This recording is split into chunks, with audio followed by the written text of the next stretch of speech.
Well, good afternoon. Welcome, everybody, to the regularly scheduled meeting of the Oklahoma City Planning Commission for Thursday, January 28th. Glad everybody could be here. Just a couple of announcements before we get started. If you would, turn your cell phones on to silent for us. Additionally, if you would, please wear your mask at all times. And when you stand up to speak here at the microphone, start out by giving us your name and address for the record. If you have not signed up to speak on an item and you wanted to be heard, there's a sign-up sheet out front you can fill out and provide to staff, and that will let me know I need to call on you. If not, I'll certainly ask if there's anybody that wants to be heard on an item before we turn it over for commissioner discussion, but you're welcome to fill out one of those forms. I don't think we have a lot of folks here today on items, but if you notice that there's a lot of people outside gathering in the hall and your item has already been heard, if you would step outside the chamber and allow those folks whose item has yet to be heard today to come in and join us, we would appreciate that. With that, I think we're ready to get started. So let's call the meeting to order, and our first order of business is to receive the minutes of the January 14th, 2021 Planning Commission meeting. Mr. Chairman, can you hear me, Mr. Chairman? I can. I move that we receive the minutes from the January 14th meeting. I have a motion, and I will have a second as soon as it shows up on the screen. Somebody will make one, I'm sure. There it is. I have a motion and a second to receive the minutes. Please cast your votes when available.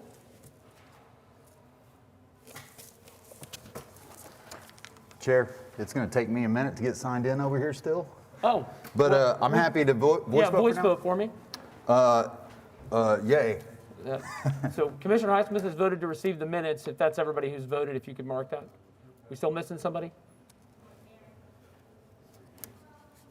We forgot to check at the outset. I still can't see, just so you know, who has and hasn't voted. I can't tell.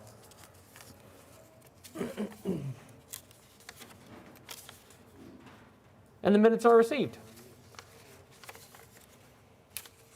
Next item on the agenda today is continuance requests. We do have a couple, and we actually have a new request as well, but with the uncontested request, Mr. Butler, would you read those for us? Yes, item 22, CE 979, defer to March 25th.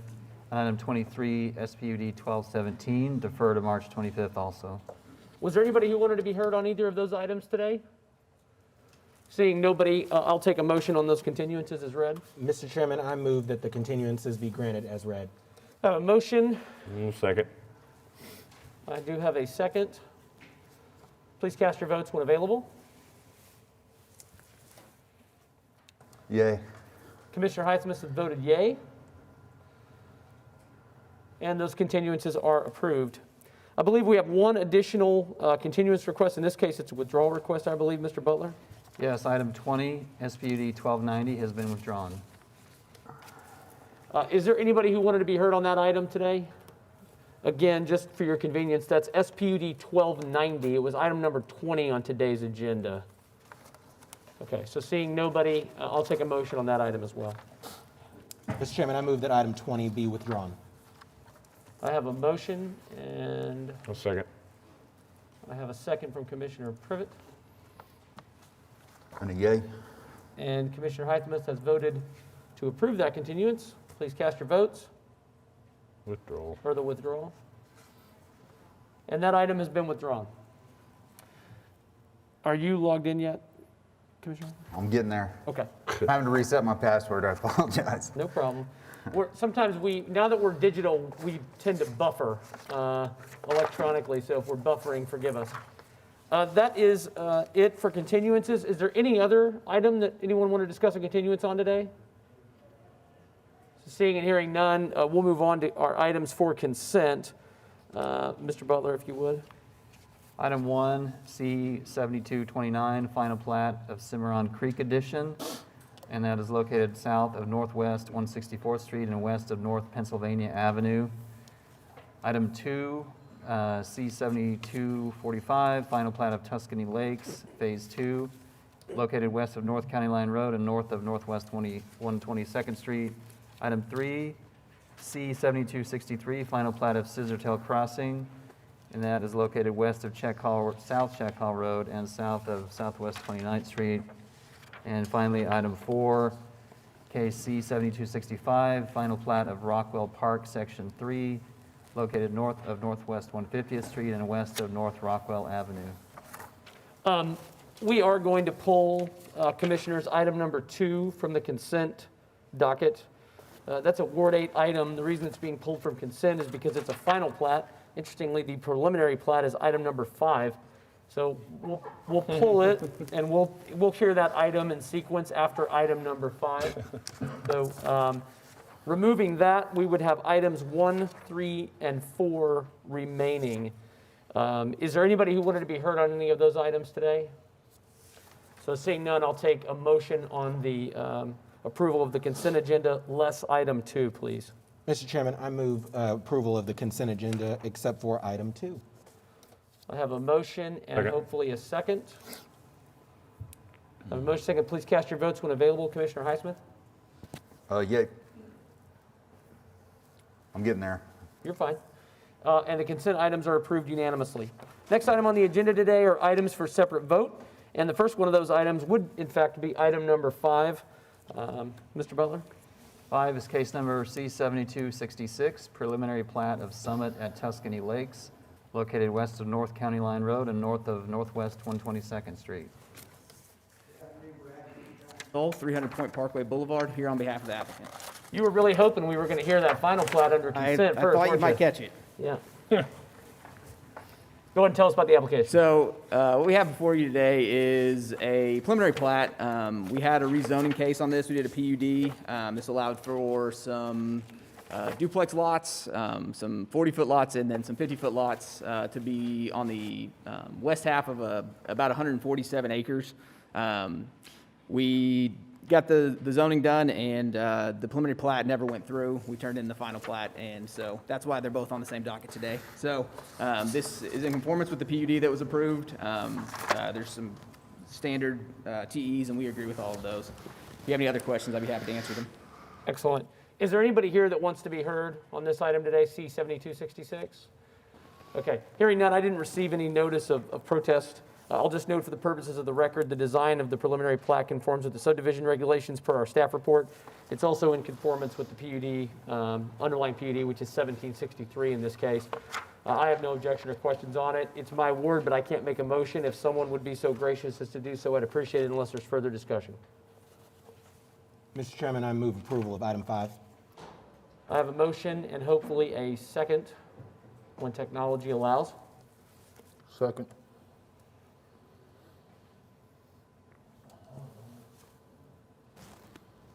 There we go. There you go. Oh, you're on the wrong screen. Hit the computer back.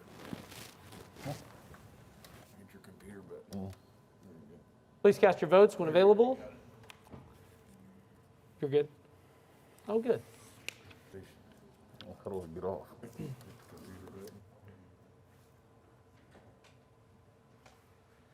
Excellent. That item is approved unanimously. Next, we'll hear item number 2, Mr. Butler. Item 2 is case number C-7245, final plat of Tuscany Lakes, Phase 2, located west of North County Line Road and north of Northwest 122nd Street. There was nobody here to hear the first one. I'll be assumptive and assume there's nobody to hear the second one. And I would just note again that our staff report does indicate that this is in conformance with the preliminary plat we just approved. So unless there's further discussion from commissioners, I will take a motion on this final plat.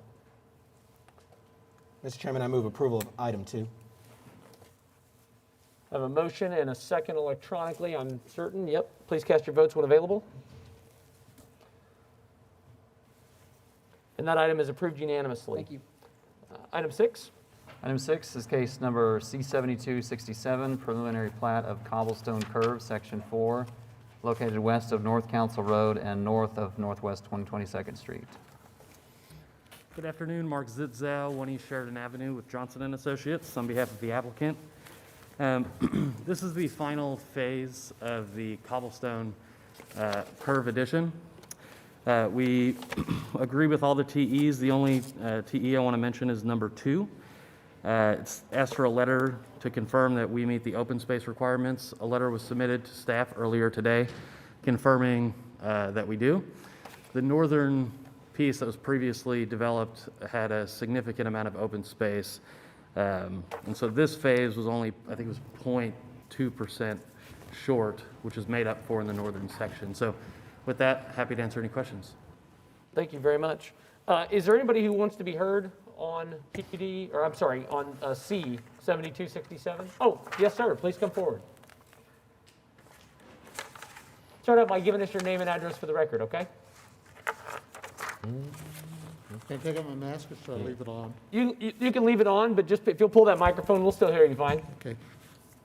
My name is George Bradley, and I live in the Chateau addition that's next to this subdivision that's going to be planned for.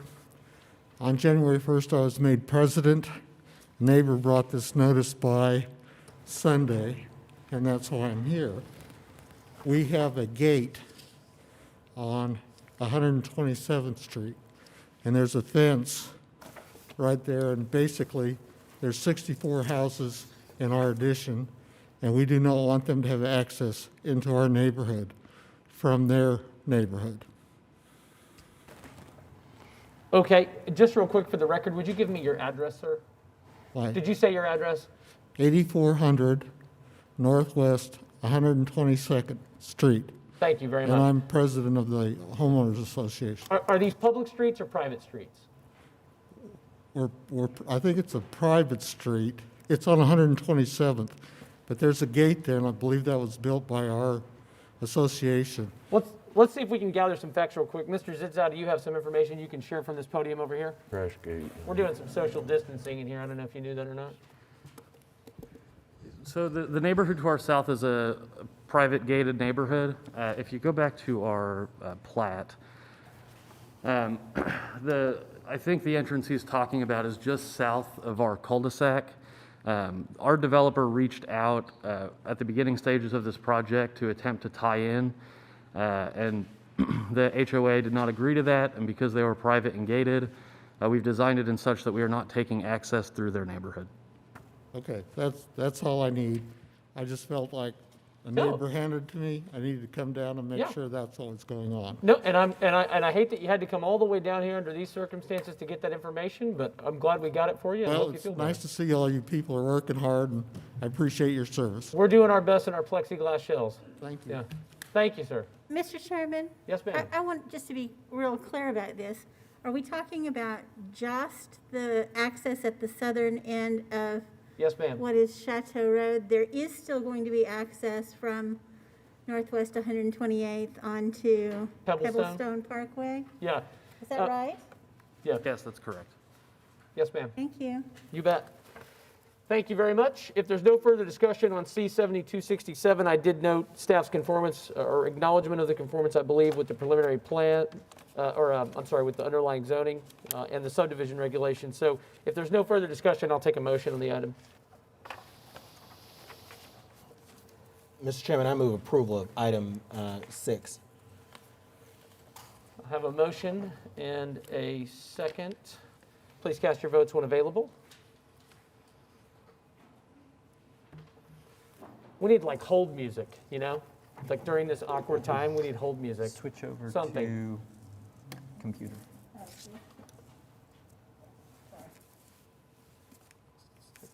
It took my vote finally. And that item is approved unanimously. Thank you very much. Thank you. Item 7? 7 is case number SPUD 1289, application to rezone 4019 and 4027 North Classen Boulevard from O2 and R2 to SPUD 1289. Mark Zitzow, 1 East Sheridan Avenue with Johnson and Associates on behalf of the applicant. So this SPUD covers 2 properties, and on the zoning map, you'll see that the northern tract is currently zoned O2, and then the southern house is zoned R1. The southern house was formerly Gummerson Architects and had been operating that way for a number of years. Recently, a therapy office has come in to the property. Through conversations with the neighbor to the north, they realized their property was not properly zoned. So these two properties have joined together in this SPUD. The purpose of the SPUD, aside from the southern house, is to permit essentially a neighborhood garden center on the northern property. Our client acquired this property several years ago, and this past year hosted a pumpkin patch and a Christmas tree farm on the property, and met a lot of his neighbors and really enjoyed that process. So he's seeking to turn this into a full-time use where throughout spring and fall he'll sell small plants, flowers, and a few trees. We agree with the TEs. There are no TEs. And we've worked with Commissioner Powers this past week to make some modifications and clarifications to the document. That document has been provided to staff and is dated January 26th. Those clarifications were removing some allowances for special permits and exceptions, tightened up the signage language, ensured that there would be no parking or hard surface built in the front of the northern home, that the driveways that exist along Classen today would be able to remain but not be widened, and then the allowance for pervious parking in the rear. With that, happy to answer any questions. Thank you very much, Mr. Zitzow. Commissioner Powers, this is your ward, so I'll let you lead our discussion, ma'am. Thank you.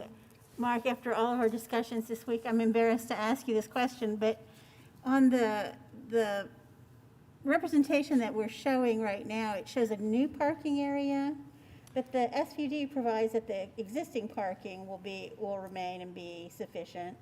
Which are we going to do? Well, so currently there's a building permit in. Our client, as I mentioned, purchased this property 3 years ago. At the time, the parking lot that exists today was not properly permitted, so we're working on getting that up to code. If for some reason we cannot, what we're showing is a parking layout that would be permitted and meet the regulations of Chapter 59. So the intent is to keep the existing parking lot, but in the case that we do need to remove it because of the previous permitting issues, that would be the layout that they would seek to go. Partially, it provides connection out to Class N and up to 40th for each property owner. Okay. I actually would be fine with either one, so. Yes, we had a number of discussions about this just to fine tune some of the details. I've received 3 letters. They were all in support. And by the way, I'd like to thank the people that sent those. They were very thoughtful letters, rather than just the standard, boilerplate that we often get. I think this is a wonderful use of this property and also a step toward what seems to be a sort of inevitable commercialization of Classen in a way that's thoughtful to the existing ambiance of the boulevard, if you will. So I'm very much in favor of it. I don't know whether there's anybody here who wishes to be heard. Is there anybody here that wanted to be heard on SPUD 1289 this afternoon? It doesn't appear so. If not, I'll make a motion to approve. I do have one question. Garden center, are there any allowances or restrictions on like greenhouses or other kind of grow structures? So they are permitted within the SPUD. It is restricted to where there are no marijuana uses permitted within the PUD. Okay. But we are allowing for greenhouses. Okay. And any restrictions on where those on the property would be located? We have not placed any restrictions in there. Okay. I'm thinking front yard setback. If we've got greenhouses out there, I'm not sure that's. So if I could, I think the zoning code and accessory structures would prevent it from being allowed in the front yard, but we would be comfortable adding that in, similar to the parking, that no I don't hesitate accessory structure, but greenhouses shall be behind the front wall of the main structure. Are you comfortable with that, Commissioner Clare? Commissioner Yes. Powers? And we did discuss the idea of the greenhouses and hoop houses and those other kinds of uses for the property. But I think, the reality is, given the property's location, and just property values, I don't think there's any chance that it's going to become one giant greenhouse. So if, in the event that it's redeveloped, I don't think that's kind of the direction it'll go. So I am comfortable with this. Okay, so we can just add that as a TE, that greenhouses would be required to be behind the front wall of the building, the structure. Also, too, I know that you sent out a revised master design statement. I don't know if you sent that to all the commissioners. I can't remember if it was just Commissioner Powers and I that were on it. I saw the dumpster regulations that you changed those to 25 feet, I think. Is it possible to extend them to 50 feet or no? I know your site's pretty tight. In its current form, we have no intention of using dumpsters. How will trash They're be using removed? public trash, so that language is really if the site was redeveloped. I think the site's only 180 feet deep from east to west, so it would get tight, but I think if the site's being redeveloped, that could be accommodated. Okay, so if redeveloped, then you could accommodate the 50 feet? Yeah. Okay. I think we should stick with that just because we've been applying it sort of universally, which I think has been a win for a lot of compatibility issues we've tried to tackle. So I would just request that be added as a TE for TE2. You got a better answer to that question than I did. That's the only thing that I had on it. So I think we are ready to try to make a motion if anybody wants to make one. So I would move approval of item number 7, SPUD 1289, adding a TE that requires any additional structure. Should we just say specifically greenhouses? I think you say additional structures. Accessories. Would be behind the front building line of the existing structure. Yeah, I think if we could refine that a little bit more, so the front portion of the property is kind of their sale and display area. So if there ends up being a small stand or a small cover that's accessory, that might end up in the front yard, but there won't be any greenhouses or significant structures. If you think of like a fruit and vegetable stand that's got a little roof covering it, that's not bigger than this podium. Right. I don't want that to get hung up. I wouldn't even think that would be an accessory structure. Yeah, we're not talking permanent, are we? Sorry? It's not permanent. Are you talking about a permanent structure or just put out there at a certain time to sell Well, and then take it back? Or it'd be put out there as long as they were potentially open. And so similar to like a drop-in shed that's just sitting there not bolted in, it's, those won't be in the front yard, but I just don't want to get hung up at building permit on that. So could we say structure over 50 square feet? I think that's reasonable. I'm okay with that. 10 by 10 would be 100 square feet, so Yeah. It'd be small. So 50 that's is fine. not 50 square an feet, that's issue. nothing. So Yeah, yeah. I'm All right. okay with that. And what was the other one? Oh, change to the distance of the dumpster from 25 to 50 feet from the rear property line. We agree with that. Okay. So I have a motion. Do I have a second?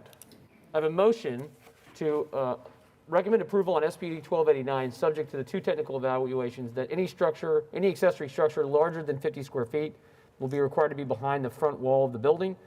And TE2 is dumpsters shall be 50 feet from the property lines if redeveloped. I have a second on that motion. Please cast your votes when available. And that item is approved unanimously. Thank you. Thank you. Next item is item number 8, Mr. Butler. Case number PUD 1800, application to rezone 13401 South May Avenue from AA to PUD 1800.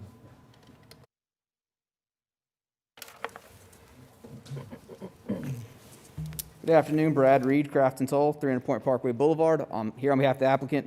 What we have here is a 25-acre site. It's on the corner of Southwest 134th and May. It's a little over 4 acres for C3 commercial and a little under 21 acres for R1. The R1 is modified to be a 5,000 square foot lot. Due to the fact that this is sort of an infill, we have a little bit of a depth problem. So they're going to be 50 feet wide by 100 feet deep. The C3 has some language in here, some only allowable uses. There's also some language in here that any of the uses with the drive-through has 150 feet buffer from the residential areas. There are 3 TEs, and we agree with number 2. Number 1 says remove gasoline sales and laundry service uses. We're fine with the laundry service uses being removed. The gasoline sales, we think this is an appropriate area for gasoline sales. It's a fully redone intersection, turn lanes. There is gasoline sales at the Walmart just across the street. And then there are PUDs on the other 2 corners, and those both allow gasoline sales. So we'd like to leave gasoline sales as an allowable use. TE number 3, provide 7,500 square foot lots on the northern boundary of the PUD where abutting larger lots, or provide a 10-foot green belt with trees and landscaping. Again, because of the limited depth that we have from the south to the north, we can't provide the green belt. There is a large area where there's currently a gas well. There's a 50-foot area where that's going to be left to allow for access into that gas well. And so what we're really talking about is these 8 lots here. We have 6 lots that don't meet the 7,500. These 2 on the end do. The addition to the north is some larger lots. I think they're about 10,000 square feet. But they have, I believe it's 6 lots in that frontage, and we're putting 8. So it's not that there's a bunch more lots that are right there next to it.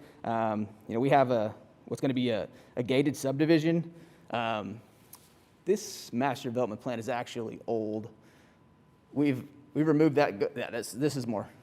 So we had this continued a couple weeks ago to enlarge the area.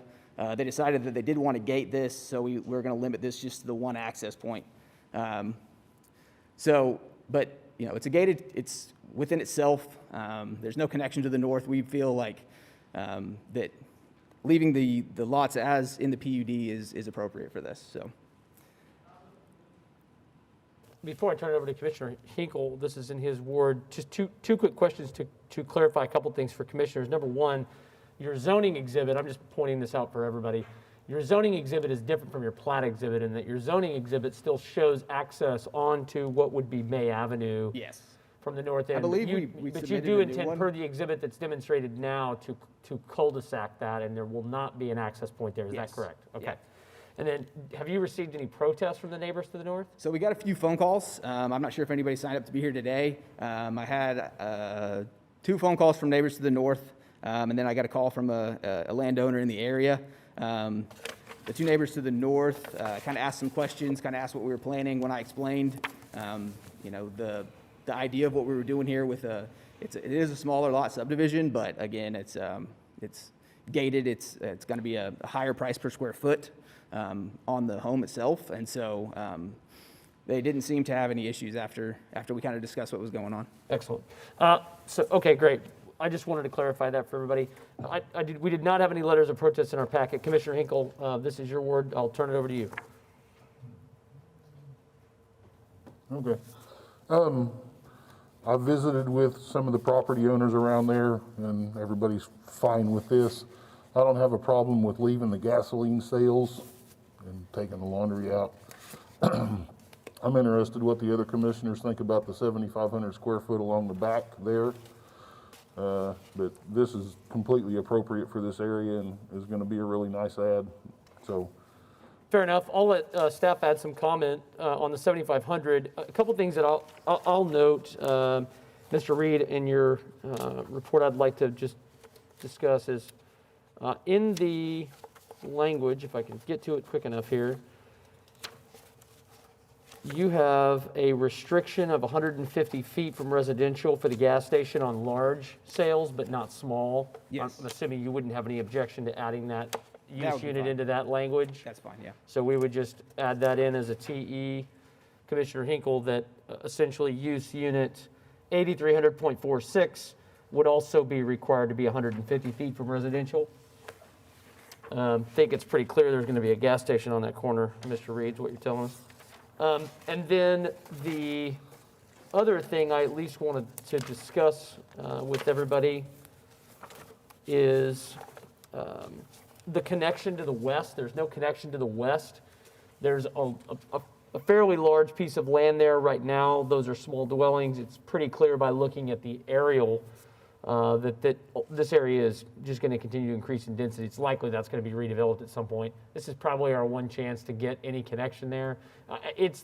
You go over and you get into that tree line, and then I wish the aerial went over a little further, but you've got land there. But anyway, I just wanted to at least have that discussion if we wanted to require that connection. So those are my two things. So we do have a reason behind the lack of connection to the west. This land was sold by the individuals that own the 4 houses that are to the west. They very specifically did not sell them, I believe it's 7 acres, that between where the tree line is, and it looks like open field.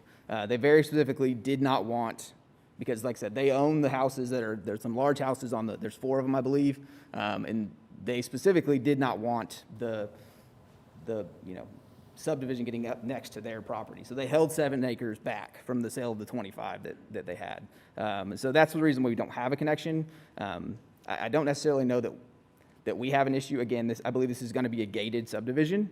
And so if we put a connection in, it would probably just have a crash gate into it. Yep. And so there is a reason why we don't have the connection going to the west, but we're not necessarily opposed to it. But again, I don't think it gives us what we really want, which is the connectivity and allowing people to come through there. Yep. Because like I said, it's going to be a gated subdivision with controlled access. So. Got it.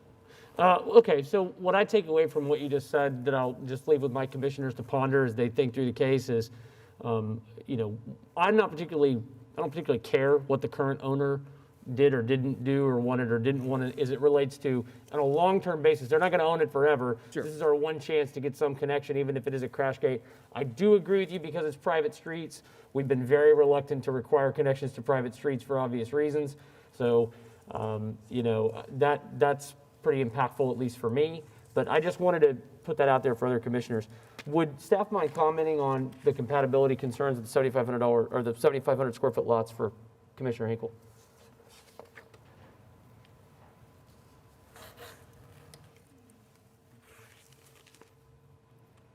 Hey, Sarah Welch, Planning. Can you hear me okay? Mm-hmm. Okay. This is obviously your decision, but the reason that the TE is in there is twofold. One is that there is a compatibility triggered with the lot sizes in the comprehensive plan.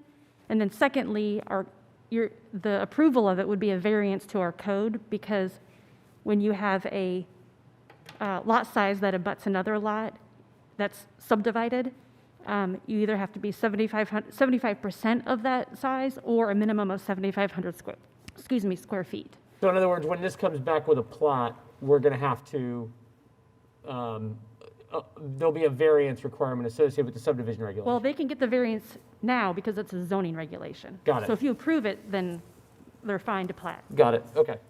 Understood. Does that help you, Commissioner Hinkle? Yeah. Okay. Any other comments or thoughts at this point? I'm sorry. I have a question.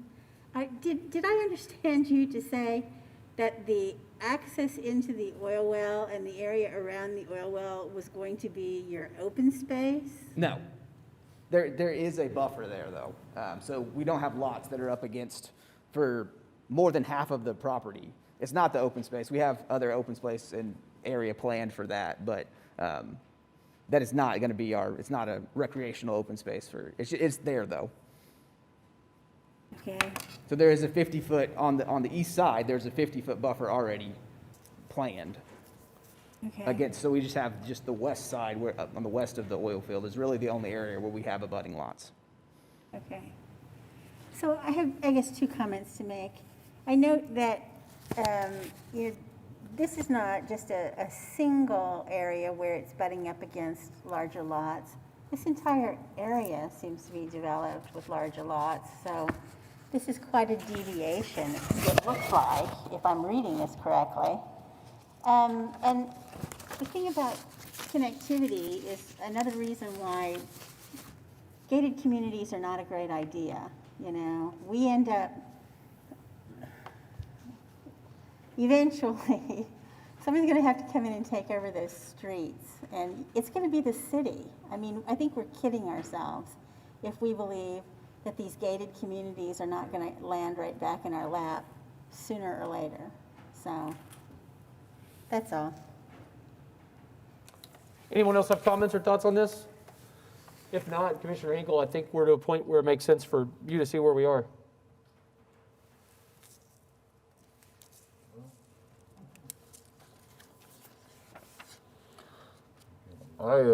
I'm ready to make a motion to approve this, and visited extensively with Councilman Greenwell about this, and he was not for this in the beginning, but after looking at it, he's fine with it. So I don't remember exactly what you said about the large and small gasoline sales as the TE. Just that we would require the use unit for small gasoline sales to also be bound by the 150-foot limitation from residential zoning. Okay. Well, with that wording in the TE, I'm also okay with letting you build back up against there with the size lots that you've proposed here, so I'll make that as my motion. So I have a motion, well, and let's be clear then, so we're striking TE1, you accepted TE2, and we are striking TE3 in its entirety. We're fine with leaving the laundry services removed if you want to just take the gasoline out of TE1. Okay, so we're just going to strike gasoline sales from TE1. We're going to leave TE2. We're going to strike TE3. Is that correct, Mr. Reed and Mr. Hinkle? Commissioner Hinkle? Correct. Okay, and then we're adding TE4 to require that gasoline sales small be subject to the 150-foot restriction. Correct. Okay, I have a motion and apparently a second on that motion. Please cast your votes when available.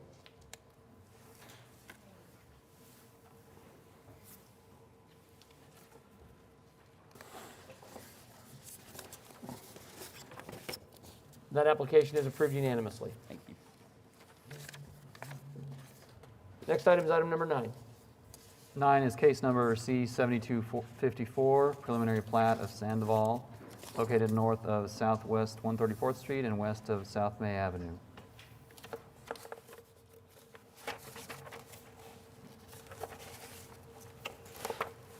Brad Reed's Craft and Soul. So this is the accompanying preliminary plat with the zoning that was just put in place. Okay, are you in agreement with all the TEs? I believe I do.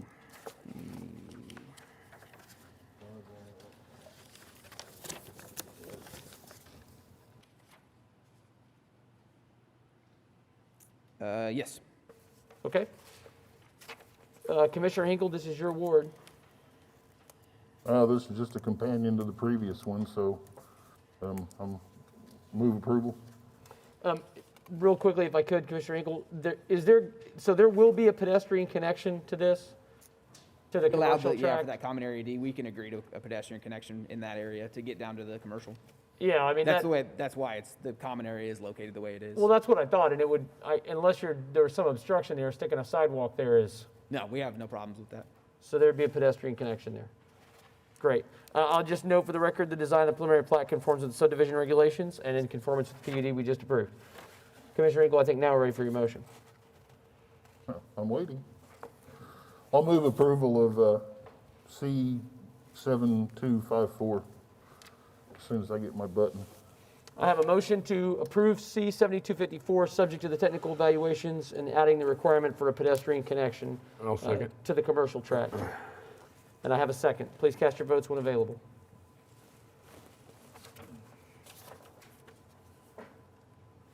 Right again, huh?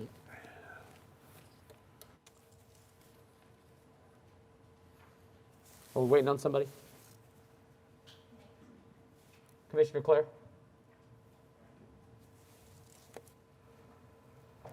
And that item is approved unanimously. Item 10?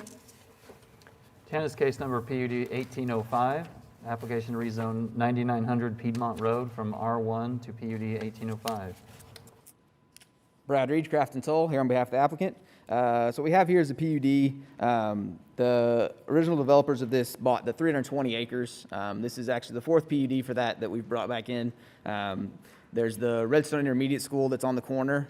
We have some apartment zoning that's been brought through. We had some duplexes and some varying lot sizes that came through on another one. So this one is just basically, it's a R1ZL type product, but it's R1 standard that with a 4,800 square foot lot size. There is one TE. It's to leave the existing trees in the riparian areas, and we agree with that. If you have any other questions, I'd be happy to answer those. We think this, fits in with what the comp plan is asking for with large acres like tracks to allow for some different densities and lot sizes and different things to go in there, and so we think it's a good product. Commissioner Clare, this is your ward, sir. I'll let you lead our discussion. Yeah, my main question, looks like we've got, that riparian area that's separating the two segments of the neighborhood. So are you planning for any pedestrian connections through that area? It's a little tough to see on this, but there's a large collector street that's coming through this 320 acres. It's actually just right here on north side of this. So there is connection. This road is the main collector, and so we'll have the access through here. We're planning a big park. The aerial on this one? We have a big park that's going to be planned right there by that big detention pond there, and so it's kind of thought through. But so we'll have the connection. It'll be through the probably through the access road or through the road there, but there will be cross connectivity between the two once this is completely developed out. That's all I really had. So I think it's pretty straightforward, and so I'm happy to make a motion if there's no further discussion. A couple questions that I had, Mr. Reed, on this one. So is there pedestrian connections provided to the commercial tract of PUD 1777? We have no problems with that. We can add that. Okay, it just would seem to me logical that there'd be two pedestrian connections there, given the way that it lays out. Yeah. One from the north and one from the west. We can agree with that. Yeah. That's fine. And then, we didn't talk about this on the last one, but I'm kind of kicking myself a little bit. So I want to mention it here.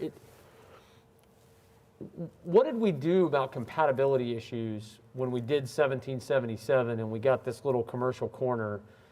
On the last one, we did move the drive-through windows and everything away from, I believe we had the residential, same but- language in 1777 as well. Understood, but there's some other compatibility things I think we would typically look to do if there was an existing gas station, or if there was existing homes and we were gonna come build that gas station.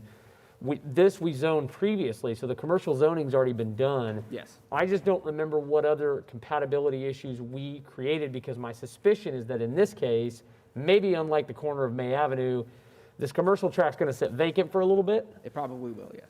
And so people are gonna be backing up to that and then coming in here mad because there's, something built up to their back fence. I just don't remember what we did. And I don't recall. I feel like we did have, and I believe we gave the same language. We limited the uses and gave the same language within the 150 feet. Do you have, And a 10-foot green belt. it was a 10-foot green along Yeah. the east and north? Yes. Okay. Okay, that makes me feel at least a little bit better. Commissioner Clare, any other concerns on that as you think through it? No. Okay. All right. Well, if there's no more discussion, I don't have anybody signed up to speak on this one. I'll just ask, is there anybody that wants to be heard on PUD 1805? Hearing none, I think we're ready for a motion if you want to make one. Happy to make a motion to approve PUD 1805 with the TE number 1 and adding TE 2 to provide pedestrian connections to two pedestrian connections to PUD 1777, one on the north boundary of that, one on the east boundary. I have a motion to recommend approval to City Council on PUD 1805. Do I have a second? Second? And that has been seconded. Please cast your votes when available.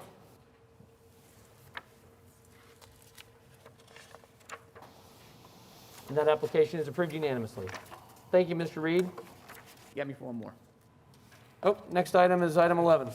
Item 11 is associated application C-7268, preliminary plat of Redstone Ranch West, located north of West Britain Road and west of North Mustang Road. Welcome back, Mr. Reed. Thank you.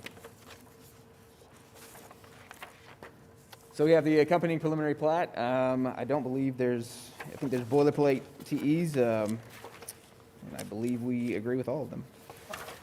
We probably need to add the one here too, I would guess, for the pedestrian connections. This Yeah, is we're fine with TE7, that. so. I don't have anybody signed up to speak on this one. The design of preliminary plat conforms to subdivision regulations and the proposed 1805, which we just approved, Commissioner Clare. Anything else, or are you ready to go? Ready to go? Make a motion to approve item C 7268 with the given TEs and adding TE 7 to provide 2 points of pedestrian access to PUD 1777, one on the north boundary, one on the east boundary. Fantastic. I have a motion and probably a second by now. Second. There it is. I have a motion and a second. Please cast your votes when available.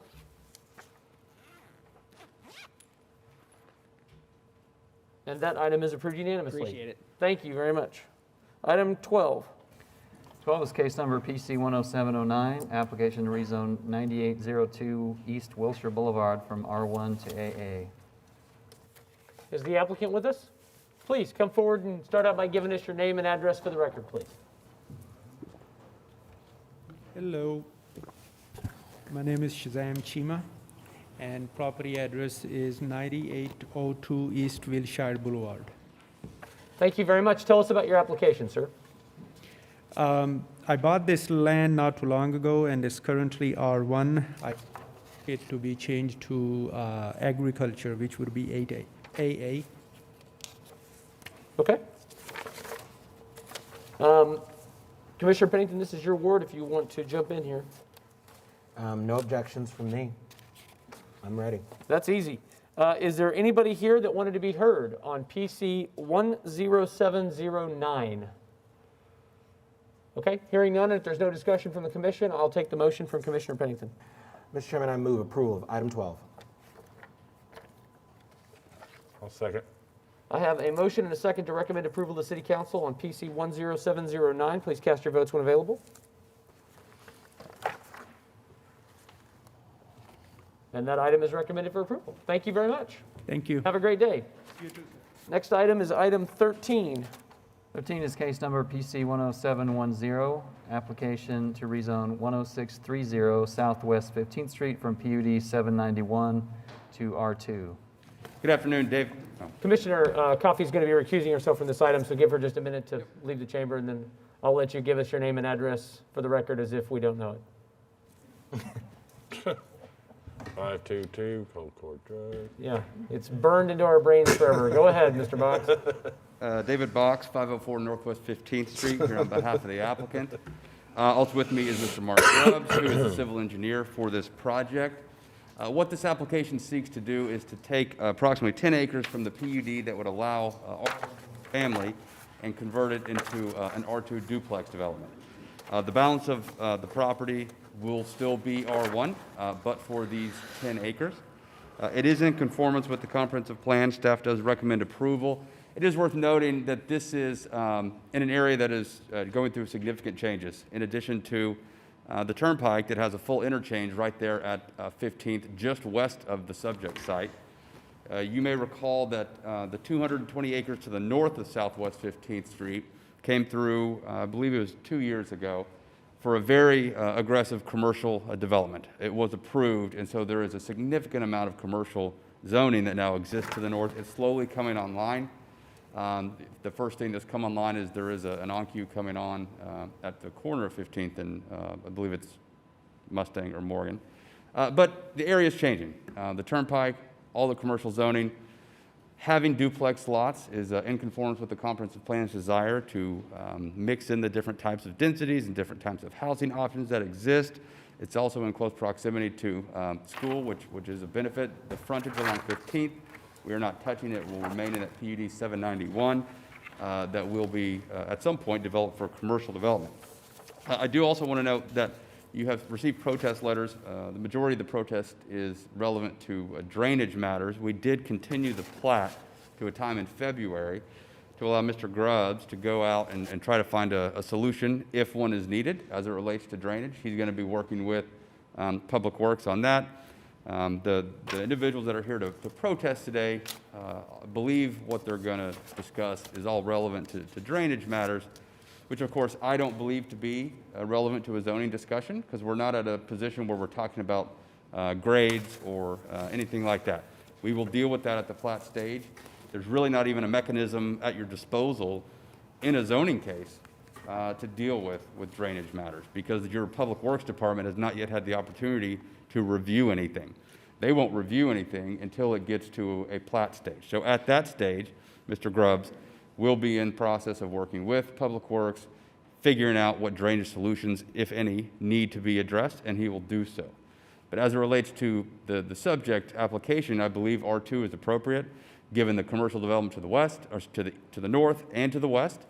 You may recall the church came through within the last year with a fairly aggressive zoning for commercial, office, and senior apartments.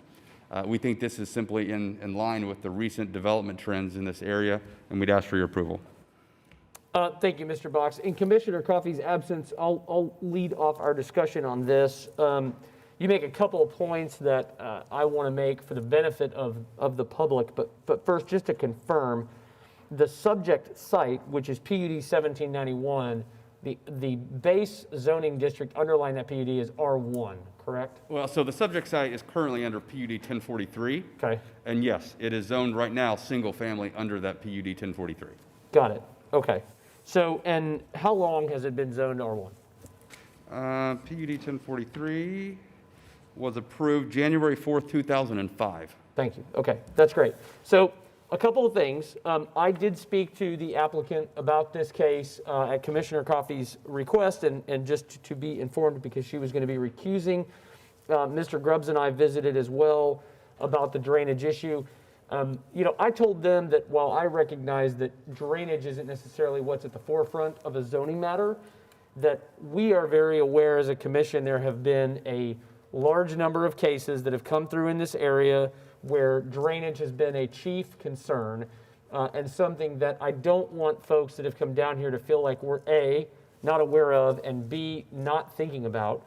There's also a few things I just want to point out, again, for the benefit of the public, because if you all didn't receive a copy, which is available online, but if you didn't see a copy of the staff report, there are some comments that are standard comments which are sort of, I'm not going to say they're lost on us, but we just see them every time, so we are aware that they exist.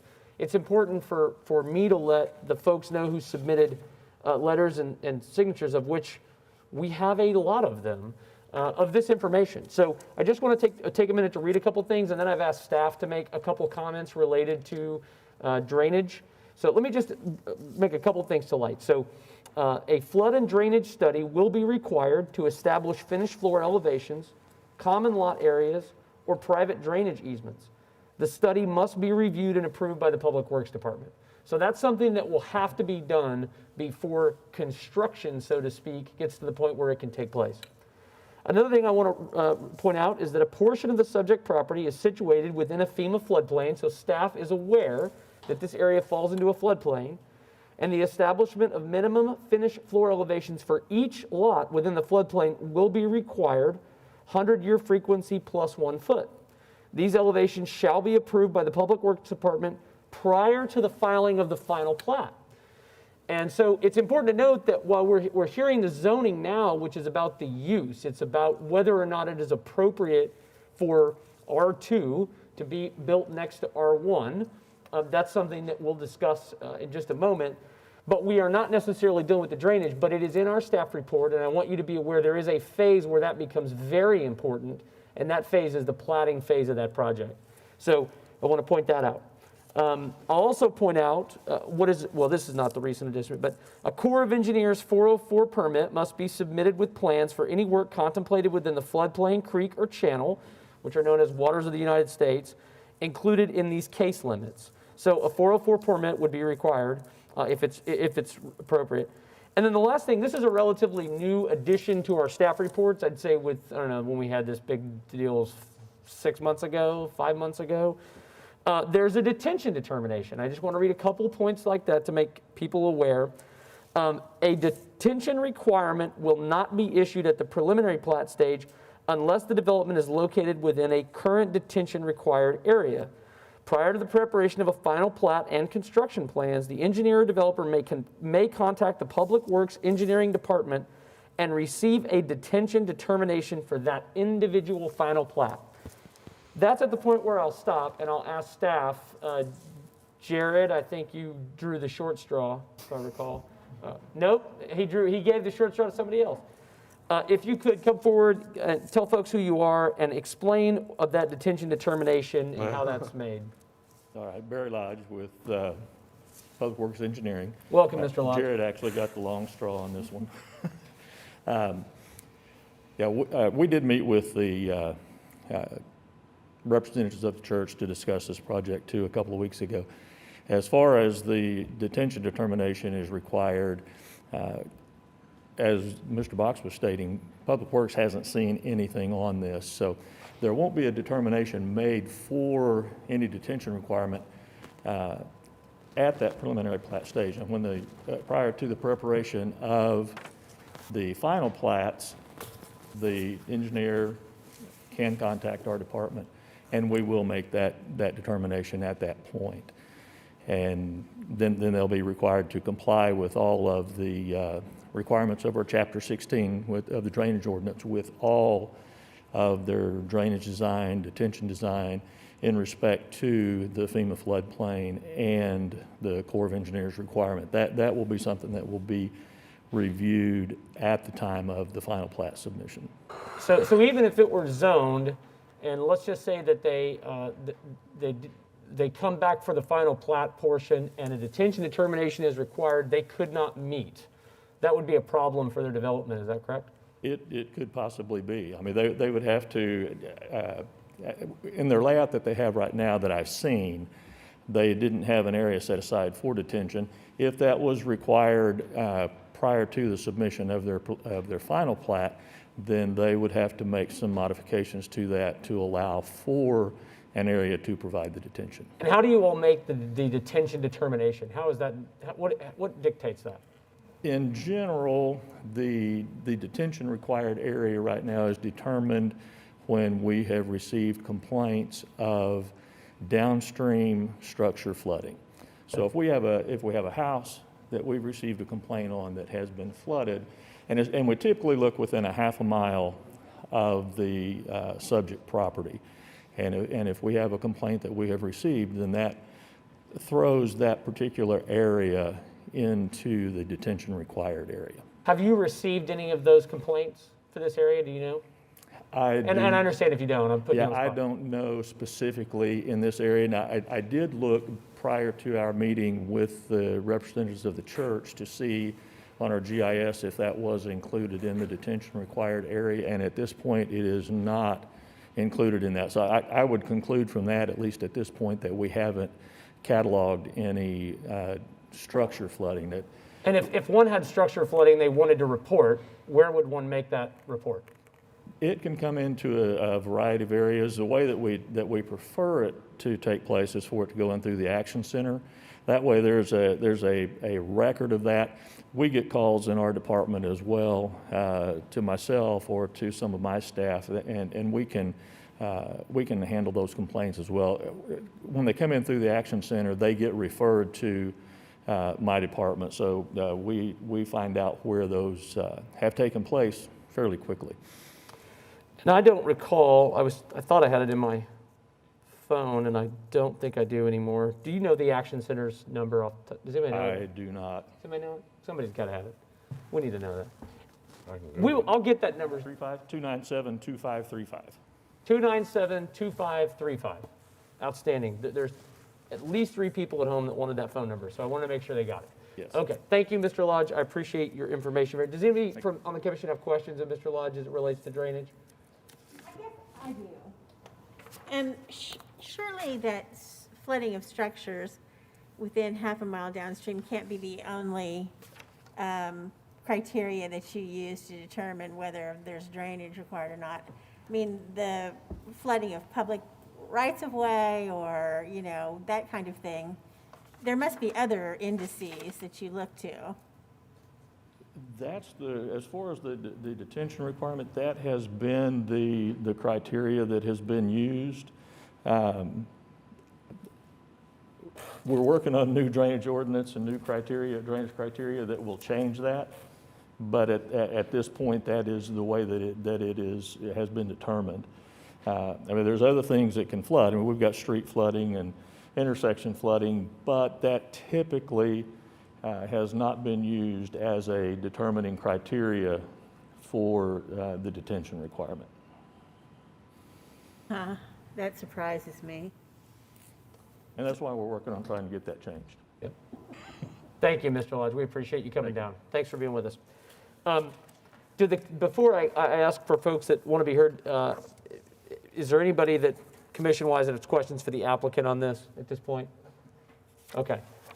Mr. Grubbs, you have something you want to add? Mark Grubbs, Grubbs Consulting, 1800 South Sarah Road, on behalf of the applicant. Just would like to make one point. The difference, we will have to meet the drainage ordinance time of final plat and receive reviewed and approved plans for that time of final plat. But from a zoning change from an R1 to an R2 perspective, there's not a difference in lot size requirement or coverage requirement. So therefore, in engineering terms, our drainage coefficients don't change for the runoff. So currently, it's approved for R1.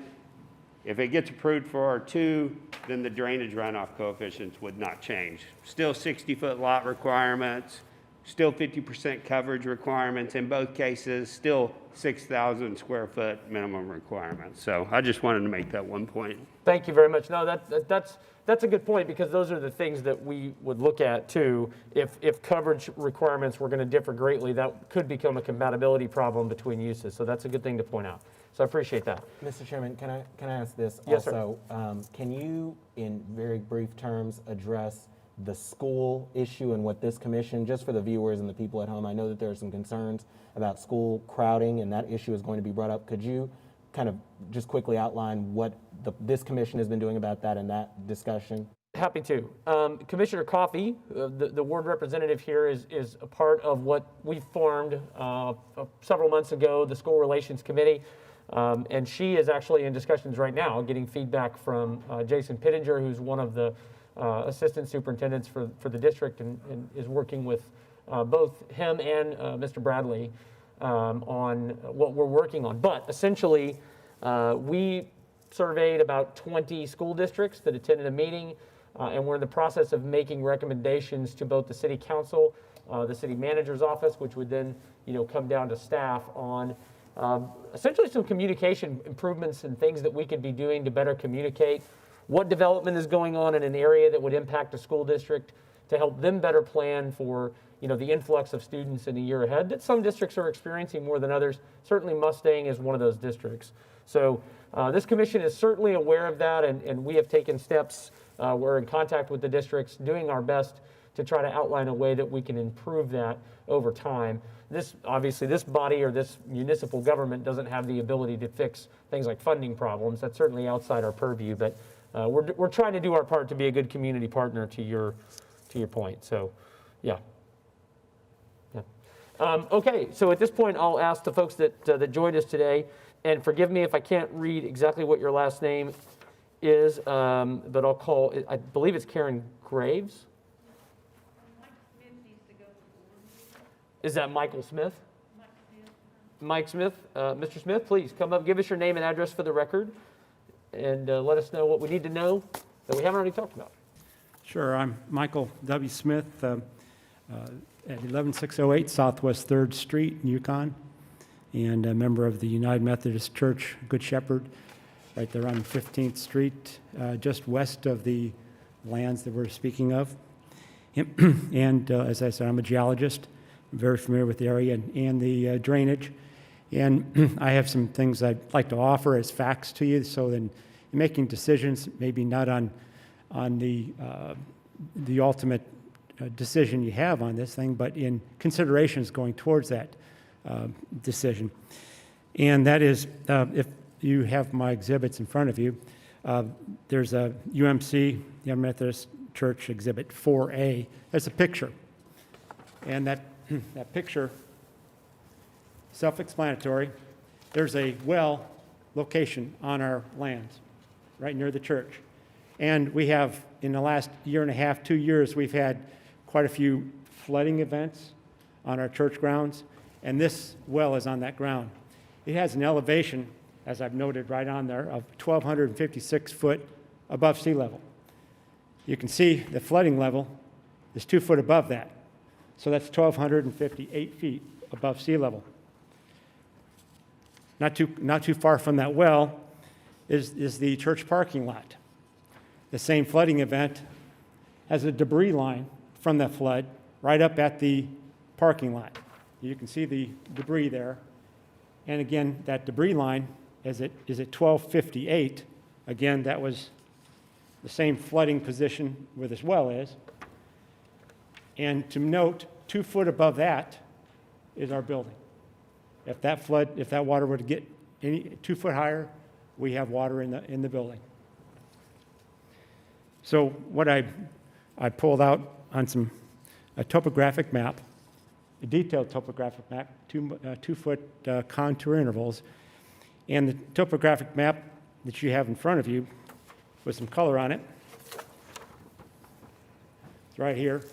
And here's the subject land. Next door to it is our church. The church outline is the box. The southern part of that box is the parking lot. That's where the water came up to. That line was, again, 1258 above sea level. You can see on the topographic map right here where blue is, that's the 1258. That's right next to the parking lot, and 2 foot more, we're underwater. And now for the rest of the map, you can see where it's blue is also 1258. That's for topographic elevation out here, so you can see in relationship to everything else going on here. Mustang Creek really holds a lot of water, especially after some pretty good rains. Note that the subject land is entirely underneath that 1258 point. That is why we have 15th Street on the north side and Sarah Road on the east side that frequently floods quickly. Also note, in blue arrows are the water flow directions going down dip from the north to the south. And right in this proximal area, there's another drainage area between our church and the subject lands. And those lands have drainage that come right towards the church lands at that point.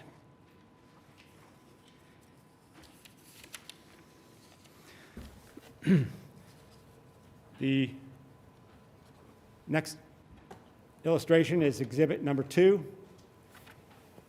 and it incorporates the subject lands over here with the proposed R2 section right here and the church lands next door. First thing I want to note on that is the FEMA flood zone goes right in through here, and it incorporates itself into that 10-acre R2 area right here. And so it's part of it to start with. Second thing is that the entrance to that R2 layout is from the north. Remember, all the water is going north to south, and it starts exactly where the turnpike terminated at one point. So you've got this nice runway coming right down to this anticipated R2 development, which ends up being a closed dead end, essentially a place where all the water is going to and can't escape from, with the exception of heading off to where FEMA is identified as a discharge point that heads right towards our lands. What happens when we have that situation out here, we can see on the, if you go back one slide, there it is. There's your 10 acres. And the road would be coming in from the north. The water's going to the south. And as it's draining to the south, it's coming into this area that has a lot of trees and a lot of tall grass. Now, why is that important? Because we have to have that as a consideration on our drainage. There is a difference in different drainages. And in this case, we have all the surrounding area. The area off to the east and south is all homes of the Westbury additions. To the north is the school, and immediately to the west is our church. We have this area here that has tons of trees and grass. It slows the water down. It serves a purpose in this area, and it wasn't developed because the turnpike was coming through here at one time. It's not now. It's just to the west of here. So now you have a consideration here that water is slowing down. Another consideration is the soil here is an aquifer. It's the Duncan sandstone aquifer. Very porous and permeable. So when the water comes over this land right now, It slows down because of the trees and the grasses, then is able to percolate vertically down into the aquifer, and thus all of these things go into the formula for slowing down the waters that flow across these lands that dump right into the Mustang Creek immediately to the south of here. Without this, or changing this into where you have the runoff coefficient greatly increased because you change these conditions that slow the water down and actually disseminate it into the soil, it changes over to rooftops, concrete from driveways, streets, and of course, we know what happens there. It goes from a system where you have a slow percolation of water through the area to what is essentially a fire hose effect as the water goes across this land that has nothing but concrete on it. We have... Mr. Smith, you've got about 60 seconds left, sir. Excuse me? You've got about 60 seconds left, sir. Okay. So with that happening here, this area serves a purpose. And with that drainage and excess discharge point right here heading right towards our lands, there's an opportunity for our land to collect our normal amount of flood we've been getting, and then have an abnormal amount of discharge onto our land that's going to add to that, easily adding 2 more feet, and would be a continuous hazard to our church and its flooding that will happen and occur over and over again. Additionally, I have this available, a handout. This is the subject land. This is the discharge point we're talking about. We have utility lines that the city has worked with the church, and we've allowed them to bring in utility lines right there. Those utility lines are right at that FEMA point, discharge point, and will create some erosion that we know happens. This is, again, another picture of the well, and we have a lot of water and a lot of water movement and a lot of erosion. And in conclusion, the church is working with the community out here and continues to, but we want to emphasize that this land right here, what we're talking about, serves a purpose out here and does serve a purpose in the drainage. And we need to really suggest that we take a great pause and stand back and see if we can make it work a little differently than the normal, assuming that there's no problem with it until after it happens. I think there's some opportunities here to use it for an example for other places like this. But at this point, I greatly would encourage a strong pause for these drainage regions. Thank you very much. Thank you very much, Mr. Smith, for coming down and being with us and for the information. We appreciate it. I'd like to submit the exhibits that show the utilities. Karen Graves. And I should have said this at the outset, and I apologize. Please limit your comments to us to 5 minutes, and I'll give you a minute warning. That's my fault. I'm Karen Graves. I've been a commercial real estate broker for about the last 25 years, and I've been a realtor for about 33 years. Ms. Graves, could you pull that microphone just a little bit closer to you? Just so, there you go, perfect. Okay, I'm Karen Graves. I've been a real estate broker for about 25 years, and I've been a realtor for about 33 years. Back in 2006, the city planning department for the Oklahoma City called me and asked me to be on the team to develop the master Southwest sector plan. And the reason they asked me to do that about midway through is that there was a lot of disagreement on the team.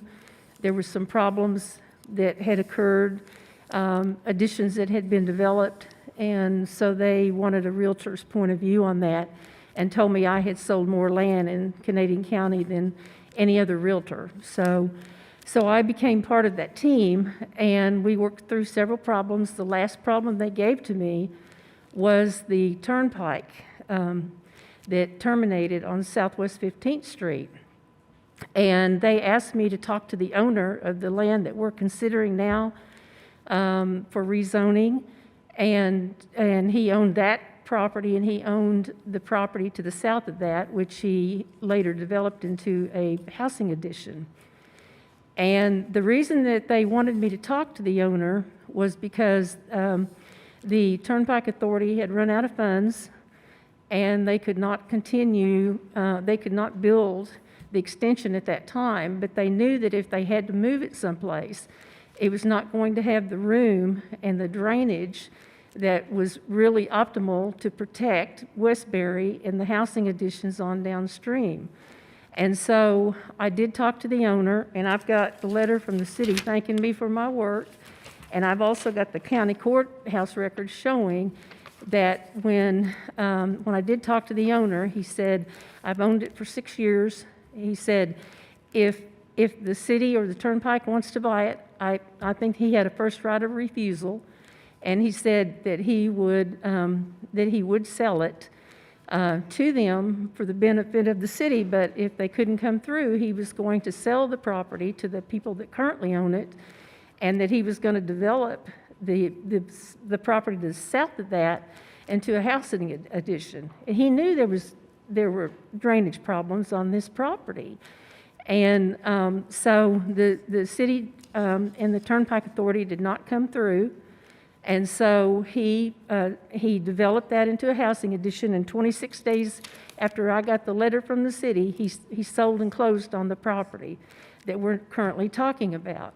So as a result of that, the area that this is located in has been developing so rapidly that the land was starting to disappear where they could actually extend the turnpike. So that they came in and they put it to the west of the church, which doesn't have enough room to really drain the water, and we've got kind of and even the Turnpike Authority said that it was kind of an afterthought, and we've got kind of a temporary pond there, and I drove by it today. It's full, and they're taking water now from the west side of Mustang Road, and they're bringing it through the land north of us, and they're going to put it into a pond that's not holding the water right now. So what's that going to do to our land? We've already lost several acres of land because of all this development and all these rezoning approvals. And what is that going to do with our church? I mean, we go out there every time it rains to look how much closer the water's come to the buildings, and it's coming in one of our buildings now. And so that's kind of the drainage, is kind of the history of the drainage. But I also wanted to say that I looked at what's going on in this area. I have read the current master plan. I've read the one that I worked on several years ago to see where the turnpike was coming through, and I have checked on the infrastructure. And it's not just the drainage. At our church and the schools, the roads to the east and west, both are 4-lane roads. We have a bottleneck there. That's the first road to flood.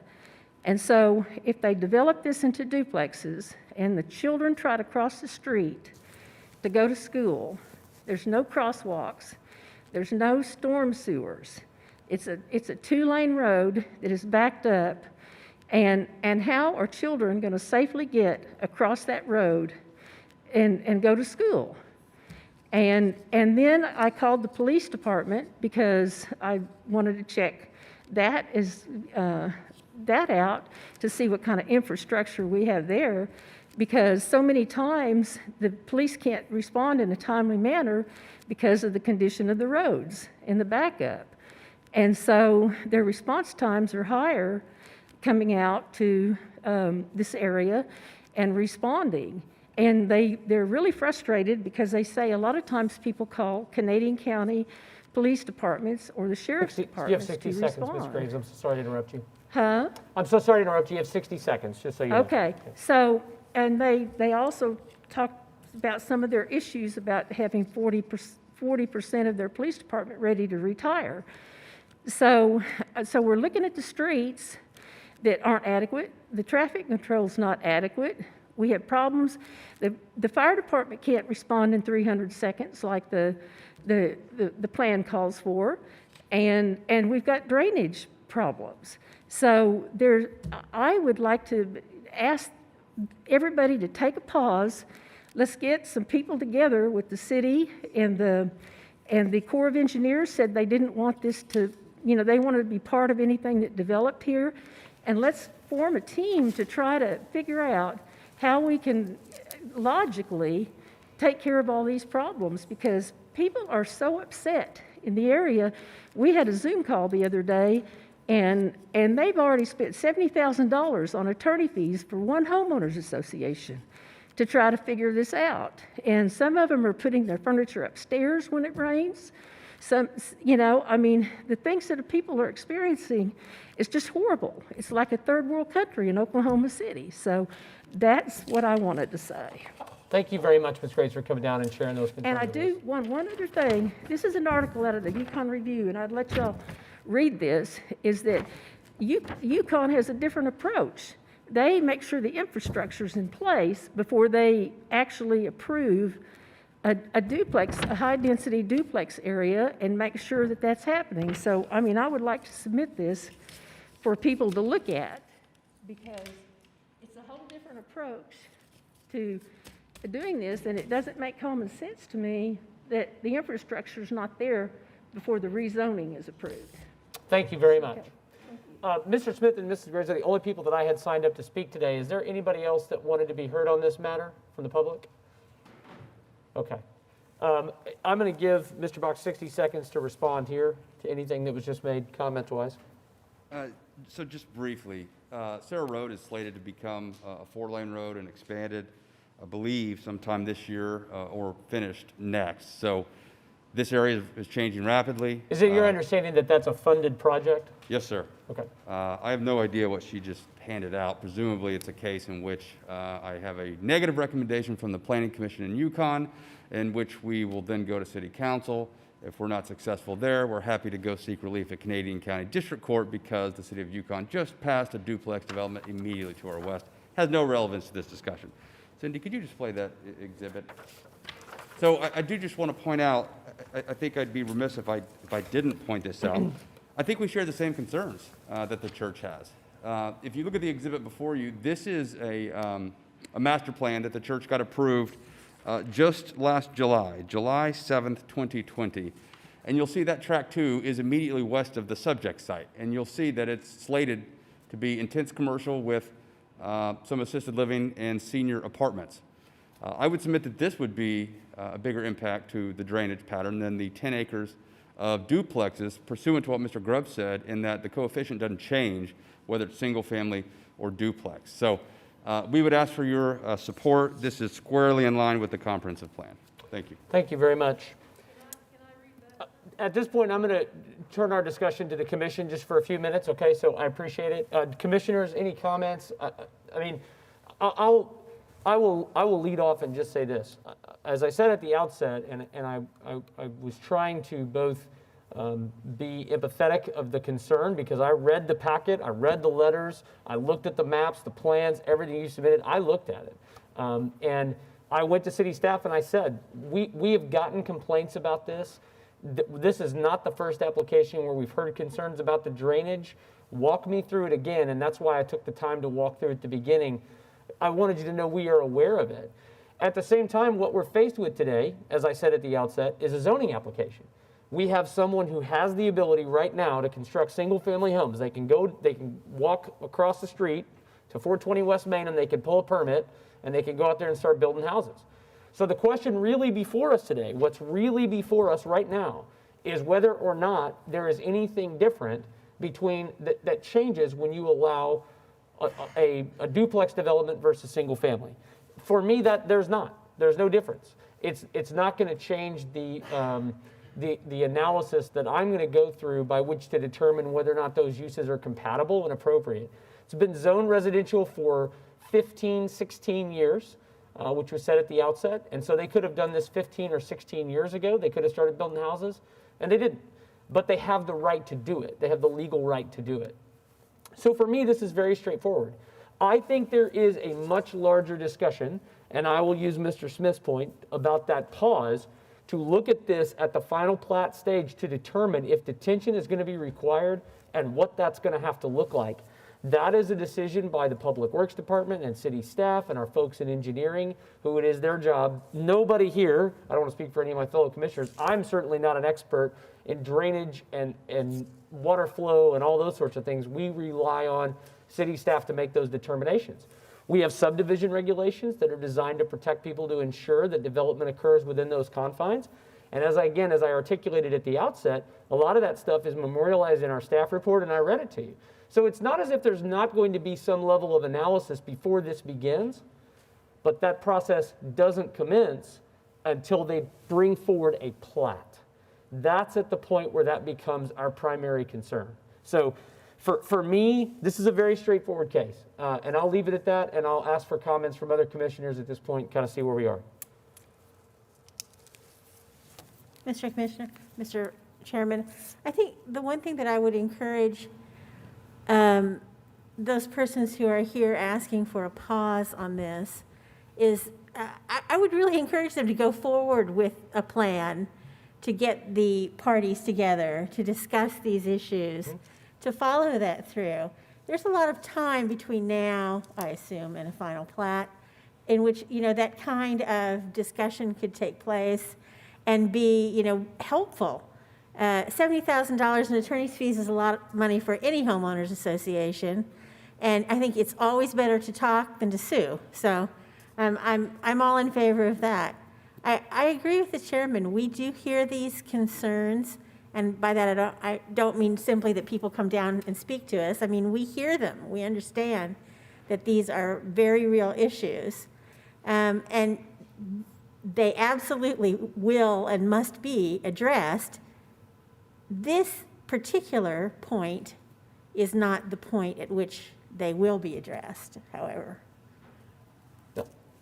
Does anybody have different feelings that they want to share at this point? I'm getting a lot of head shakes. So I think we're ready. I can't make a motion, or frankly, I'd be happy to. So I need somebody to stand in.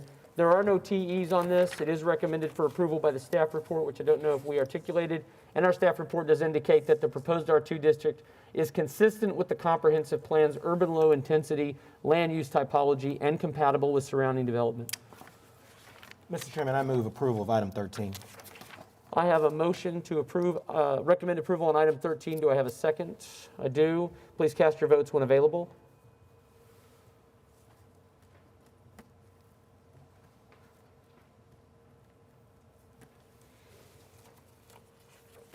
We're waiting on somebody. Commissioner Powers? Oh, there he goes. And that application is approved. Mr. Smith and Ms. Graves, do you have the contact information for the applicant? Yes. They do. Okay. So I would agree, I just echo that the conversations need to continue. And my hope is that when we see a preliminary plat, we can revisit this discussion and see where we are. That was the question I had. The plat's not according to city code. They would get the plat fixed? So what Ms. Graves is asking is whether or not the plat is coming, is it coming forward or not? If Made the statement that it's not according to city code. Well, it's coming in February. When it comes forward, it will have to be. And again, as he said, if it's coming in February, that's something that you've got time between now and then to discuss and review, and I would certainly encourage you to do so. And we'll visit about it again when that plat comes forward. So what does the community need to do between now and then? Contact the applicant and arrange a meeting to discuss it, to review it, ask for their drainage plans, ask what's going to be submitted to the city. Next item on the agenda today is item 14. 14 is case number PUD 1806, application to rezone 12800 Northwest 10th Street from AA to PUD 1806. David Box, 522 Colcord Drive, here on behalf of the applicant. This is for a PUD that would allow some retail uses as well as an auto sales lot. This is an interesting part of Oklahoma City in that immediately on the other side of 10th Street, it is the city of Yukon. This stretch of 10th Street is starting to develop on the south side. The north side has been developing, but the south side is now starting to develop. You have on the corner to our west, you have some fast food restaurants, gas station, And this is just the next piece along 10th Street to develop. So it is in conformance with the comprehensive plan. Staff does recommend approval, and there are no technical evaluations. I'd be happy to answer any questions. Before I turn it over to Commissioner Coffey, I want to point out two things. One, I just want to make sure Commissioner saw in the staff report, which is that for this PUD, the PUD requests the C3 district with the added use to allow an automobile dealership without a special permit. No other variations to the C3 zone are requested, and the site would qualify for the special permit if it were already zoned C3. So worth noting, any objection to 50 feet from residential? I know you got AA to the south, but I don't know what's going to be there in 25 years. So Say that again? 25 feet, dumpsters, any objection to 50? Yes, fine. Excellent. Commissioner Coffey, this is your ward, ma'am. I'll let you lead any other discussion you've got on this.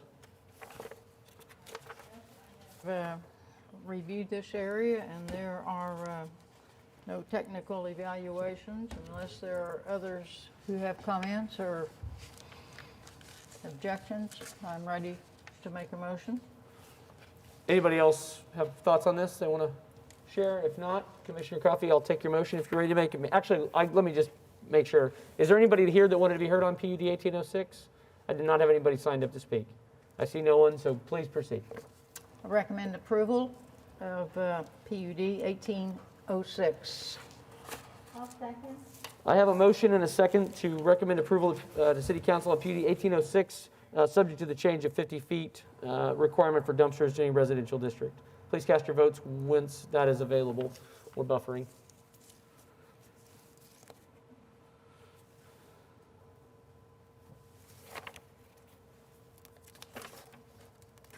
Mr. Chair, Yes.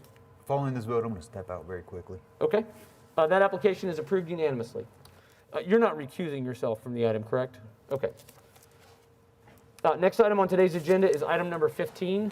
15 is case number SPUD 1265, an application to rezone 1137, 1139, 1143, 1145 North Meridian Avenue from O2 to SPUD 1265.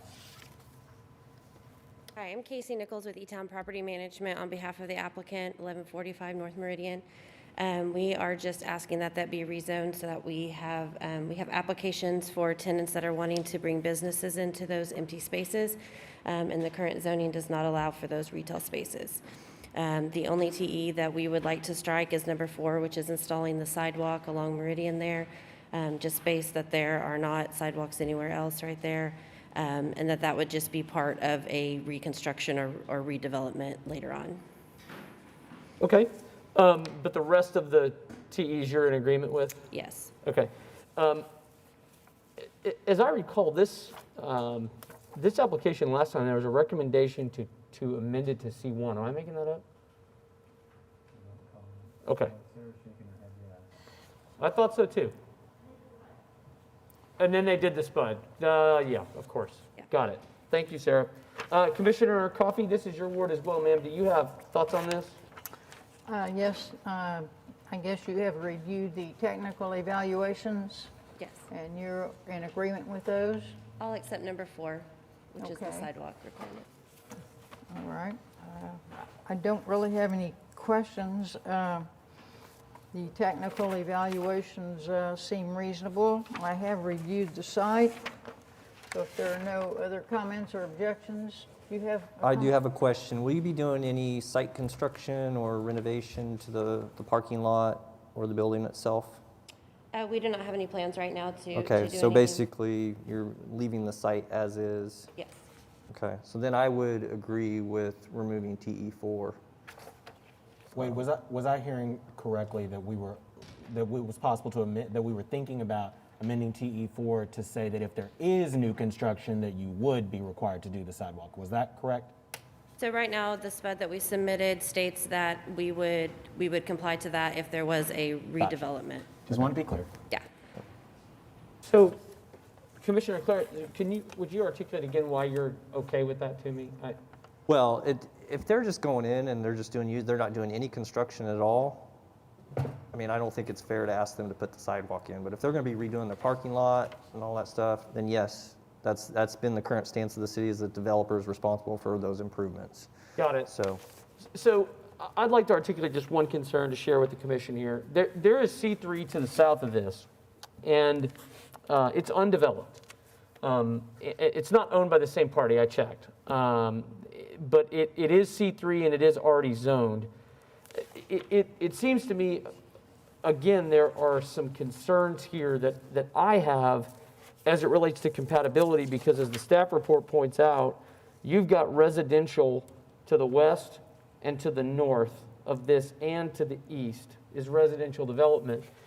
If this thing is rezoned C3 and at some point it miraculously becomes a part of the property to the south, you do have a high likelihood of redevelopment here for something like what I think are places that this site is not suitable for, like a fast food site or a gasoline sales small site.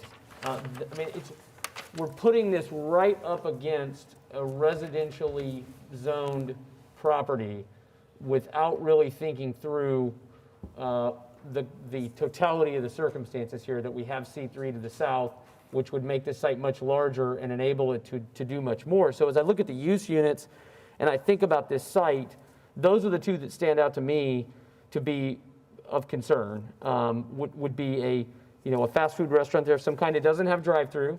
You're not asking for drive-through. And then the gasoline sales small is definitely, that's too far. It's just too far for me, I think. And like I said, if you look at this is right next door to the residential, and there'd be residential all across the west of that C3. I can't do anything about the site that's C3 to the south, but I can hedge the impact to the neighborhood by doing something about the O2 application that's in front of us right now. So I just think that I wanted to voice that concern and see if anybody else is concerned about it, because I would be concerned about it. I don't have anybody signed up to speak on this item. I'd be here talking about it if I lived to the west. Just wanting, assurances on fencing and setbacks if new construction is done, and that sort of thing, which I think would be appropriate. So anyway, is anybody else seeing this, or is it just me? Completely agree with you on the use units, and I'd be open if, I'm curious what everybody else thinks, but I think we should definitely address the use units. I absolutely agree. And the other thing I just want to make sure people are aware of, we see the staff report, we kind of get all over the board on this, which is why I like the 50-foot dumpster setback. I like the 150 feet setback I like these really objective, concrete, easy to implement standards. Normally we see staff, and I don't think they did it here, suggest, let me make sure I didn't miss it. Yeah, suggest a smaller signage height. There's an 8-foot there now. They're asking for 30 feet. I don't have an objection to 20. I'm never going to object to 20 on a commercial development because that's reasonable. But we're drastically changing the sign requirements. So that's something else that I think we should at least talk about. And then what am I missing? What other issues are out there that create compatibility challenges? And for the record, ma'am, I want you to have more uses to make better economic use of this property. And I love you having retail sales because I want you to generate sales tax, and I'm all in favor of it.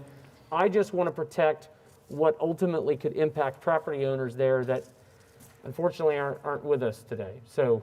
Right, absolutely. And, there's all that retail on the other side of that space. Yep.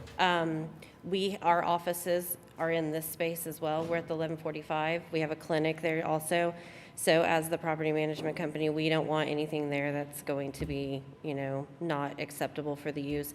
We just want to allow the owner to be able to rent that space out and to bring retail in.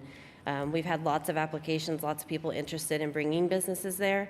They've just not been able to because of the current zoning. I understand. So, and what I'm particularly concerned about is redevelopment. So I'll just offer this up and see if anybody has thoughts or feelings about it. I'd like to see you change the signage to 20 feet. I'd like to see you strike eating establishments, fast food, and gasoline sales restricted. And I'd like to see that in the event that the property is redeveloped, that along the western boundary of your PUD, you'll agree to a 10-foot landscaped buffer, which basically just would require you to come 10 feet off there and landscape that in accordance with city code. I'm not going to, add a bunch of requirements in there beyond that. But those would be my offered suggestions. Okay. Mr. Chairman, how do you feel about, just given the amount of space, and I know that we've got architects that are much more intelligent about these issues than me, but how do you feel about screening versus the green belt? What if could we do something else to allow them to have more flexibility, but still address the compatibility issues?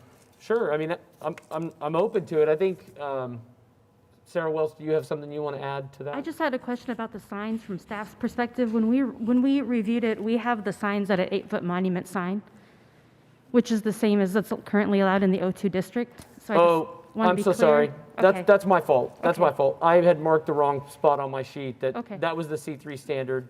That's right. So it is 8. But we it's 8 feet. did ask to eliminate the EMD because that's what the current overlay says, and they've agreed. To the EMD elimination. Got it. Okay. Sorry about that. That's my fault. I'm open to your suggestion on the screening in lieu of. I just want to make sure there's some protection there. So that's all. Sorry, mic off.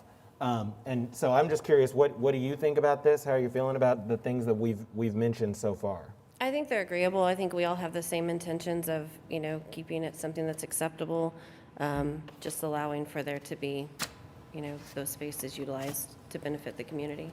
So. Got it. Commissioner Coffey, any objection to those items? No, those all seem like reasonable concerns. Okay. All right, anybody else have anything? I don't want to hold this up here too long, but, so if not, I just need a motion. We've agreed, I think there's a consensus that we are going to strike TE4, that we're adding a TE to remove use units 8300.35 and 8300.46, and that. And you said the language is in the PUD now that would require the sidewalks if you redevelop. The what, I'm sorry? The language of the requirement to construct sidewalks upon redevelopment is in your master design statement currently, is that correct? Yeah, as a part of, yes. Okay, so then the only additional would be the requirement for, wouldn't site-proof screening be required there anyway? On the west side abutting the residential? It should, yeah. So, and would it be 8 feet? So a part of our plan also says that should the site be redeveloped, site-proof screening will be required along the west boundary. At what height? And that's not specified. Okay, let's specify that to be 8 feet. Okay. Yeah. Agreeable. Okay, so that would be the additional TE. All right. Go ahead, Commissioner Coffey, if you're ready. All right. I make a motion to approve SPUD 1265 as amended, as so stated by Chairman Scott Cravens. I'll take that. Have a second? Second. I have a motion and a second to recommend approval to City Council on SPUD 1265 as amended in our discussion. Please cast your votes. Hit the green button, Mary. Green button, Mary. What? Green button. In the middle. Oh. Sorry. I did that backwards. We're buffering, sorry. Please cast your votes.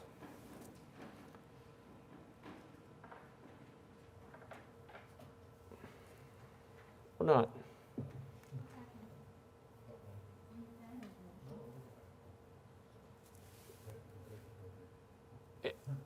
There it is. And the application passes unanimously. Thank you for working with us. Thank you for your patience. We appreciate it. Good luck with your project. Next item on the agenda is item number 16. Item 16 is SPUD 1268, an application to rezone 16912 Southwestern Avenue from AA to SPUD 1268. Good afternoon once again. David Box, 522 Colcord Drive. I'm here on behalf of the applicant, and for all of you but 3, you heard this case 2 weeks ago at some length. Nothing has changed about the case since that time, but I do, for the sake of the 3 who weren't here, want to walk through it briefly. So my clients are also here. In a moment, I'm going to have one of them get up and kind of walk you through why this property, why they want to do this. But Cindy, if you could go to the the site plan. Or go to the first one that you just had. There, yes. So, I am going to limit the comments on this one from everybody involved to 5 minutes. This case was heard. We really, if it's, as you point out, it's for the benefit of the 3 commissioners who were not present that are with us today. So just move through it as quickly as you can. Does your statement count against my 5 minutes? No, go ahead. So what you see before you is the site plan that was originally submitted with the SPUD. When we submitted this, it was 4 lots with significant garden area and community area for the agricultural piece of this. Each lot in the Spud at the time had a minimum square footage of 30,000 square feet.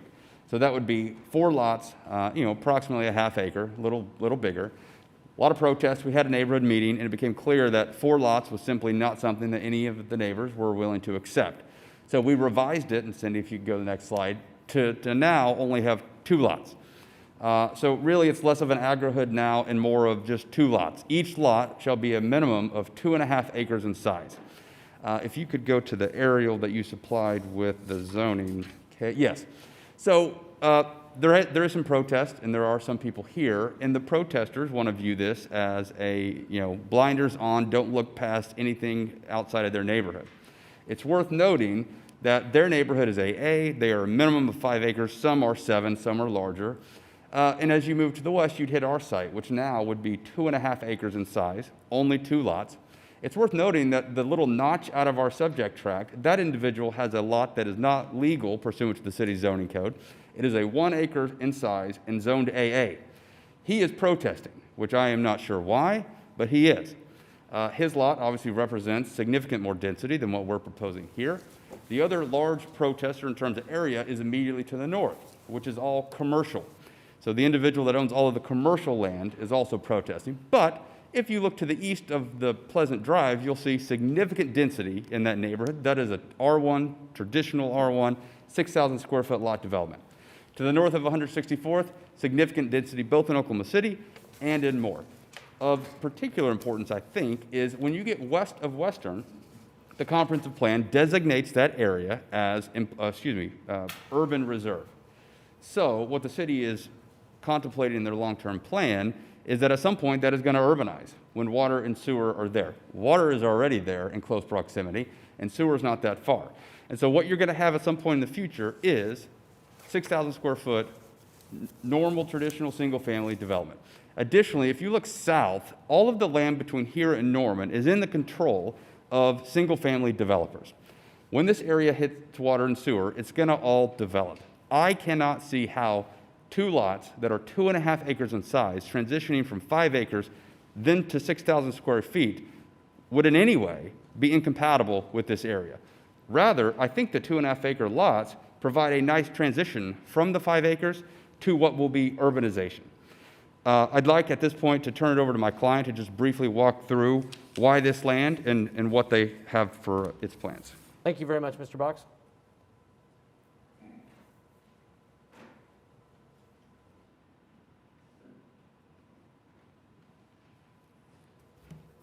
Hi, my name is Kelly Gaston. I live at 3520 Southwest 123rd Place here in Oklahoma City. First, I'd like to thank you for your time and your consideration. And just want to tell you, my husband and my 4 little kiddos back there, we've been looking for land for a very, very long time. We first started looking for a parcel when my oldest was a newborn. He's 13 and a half. So this is not something we've done lightly or at the very last minute. We've been looking for a very long time. For those of you who are familiar with Southwest Oklahoma City, land is kind of scarce and hard to find. And so we've been looking for a long time. And that's especially true, I want to point out. We're not just looking for any piece of land, not with the 6,000 square foot lots. We're looking for a lot where we can have small animals. I'm from southeastern Oklahoma. I'd like to have a little bit more space. So we particularly want to be able to have chickens.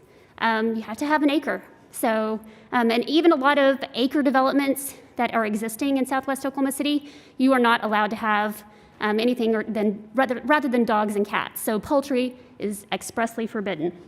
So it's a challenging thing to look for a parcel that you can have chickens. And another thing that we really have been looking for is solar. A lot of the neighborhoods expressly also forbid solar panels. So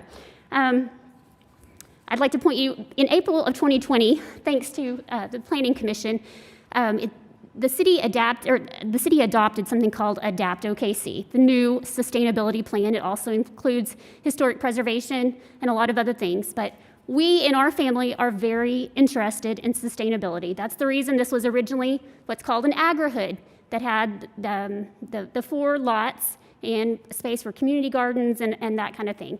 Well, we're down to 2, but our focus is still very much on sustainability. We would like to incorporate solar first and foremost into our plan. We've already reached out to Tesla and are working with a local roofer who will help us to do a Tesla solar roof. We're also interested in other elements of the sustainability plan that the city put forth in Adapt OKC. So it's an important part, besides having the chickens, that we can have our own eggs, besides having space for a community garden, so we can grow pickles for my obsessed pickle fan, so we can grow cucumbers so we can make pickles. But anyway, our point is that we have been looking for this piece of property. I've reached out to city staff, to Jared and to Sarah, numerous times over the last 3+ years. I'll say, hey, how about this parcel? No, it's got a floodplain problem. Okay, let's keep looking. We find another parcel. No, it's got existing, high-line easements that are gonna really prevent you from doing much with that. So when I found this parcel, I was actually looking for another, a client. I'm a real estate broker here in Oklahoma City. I was actually looking for a different client and showed them this property, and they're like, no, it's got a 5G cell tower at one corner. And they're like, no, there's all this road noise, there's a 5G tower, that makes us nervous. So then I started looking at it for my own family. And, but I do like to point out, it's kind of a weird lot. If you look at the aerial, it is strange. You can just see the 5G tower. Point being, this is a weird lot, but our plan makes it workable. Like David mentioned, it's a good buffer. When I first reached out to Sarah, I think transition or buffer was the word that she used to describe this. She's like, oh, this would be a really neat buffer between the commercial development to the north and the 5-acre lots that are located to the east. So she's the one that came up with that term, but it seems very appropriate.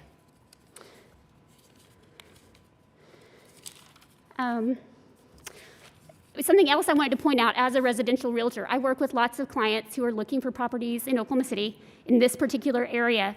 And if you talk to them, in my experience, they really don't want 5-acre tracts. 5-acre tracts are not being developed. There are no 5-acre subdivisions going in Southwest Oklahoma City, because that's not what most buyers want. They want something that they can take care of. They don't want to have to spend hours and hours every week mowing the grass. They want to be able to have a little bit more space, but they don't want to have to spend their entire free time on maintaining their lot. So the market has changed. 5-acre lots are no longer what people are really looking for. So 2.5 acres is much more manageable. And like I said, we really wanted 1 acre, but we're happy to have 2.5 because we really just want that space where we can have chickens, where we can do the solar, and we can also have our garden. So something that was pointed out last time for those of you who weren't here previously, the alternative is commercial. That's what a lot of the folks I've talked to, the neighbors, they're like, why don't you just do this commercial? That is contrary to what, in addition to being a realtor, I'm an architectural historian. I work with historic building structures and objects, and a lot of times in what I do, I have to evaluate whether or not changes to a building or a structure are going to be sympathetic. And in my opinion, in my experience, commercial is not very sympathetic to this natural environment. It will have much more of a negative impact than a couple of houses with a lot of gardens and a lot of green space.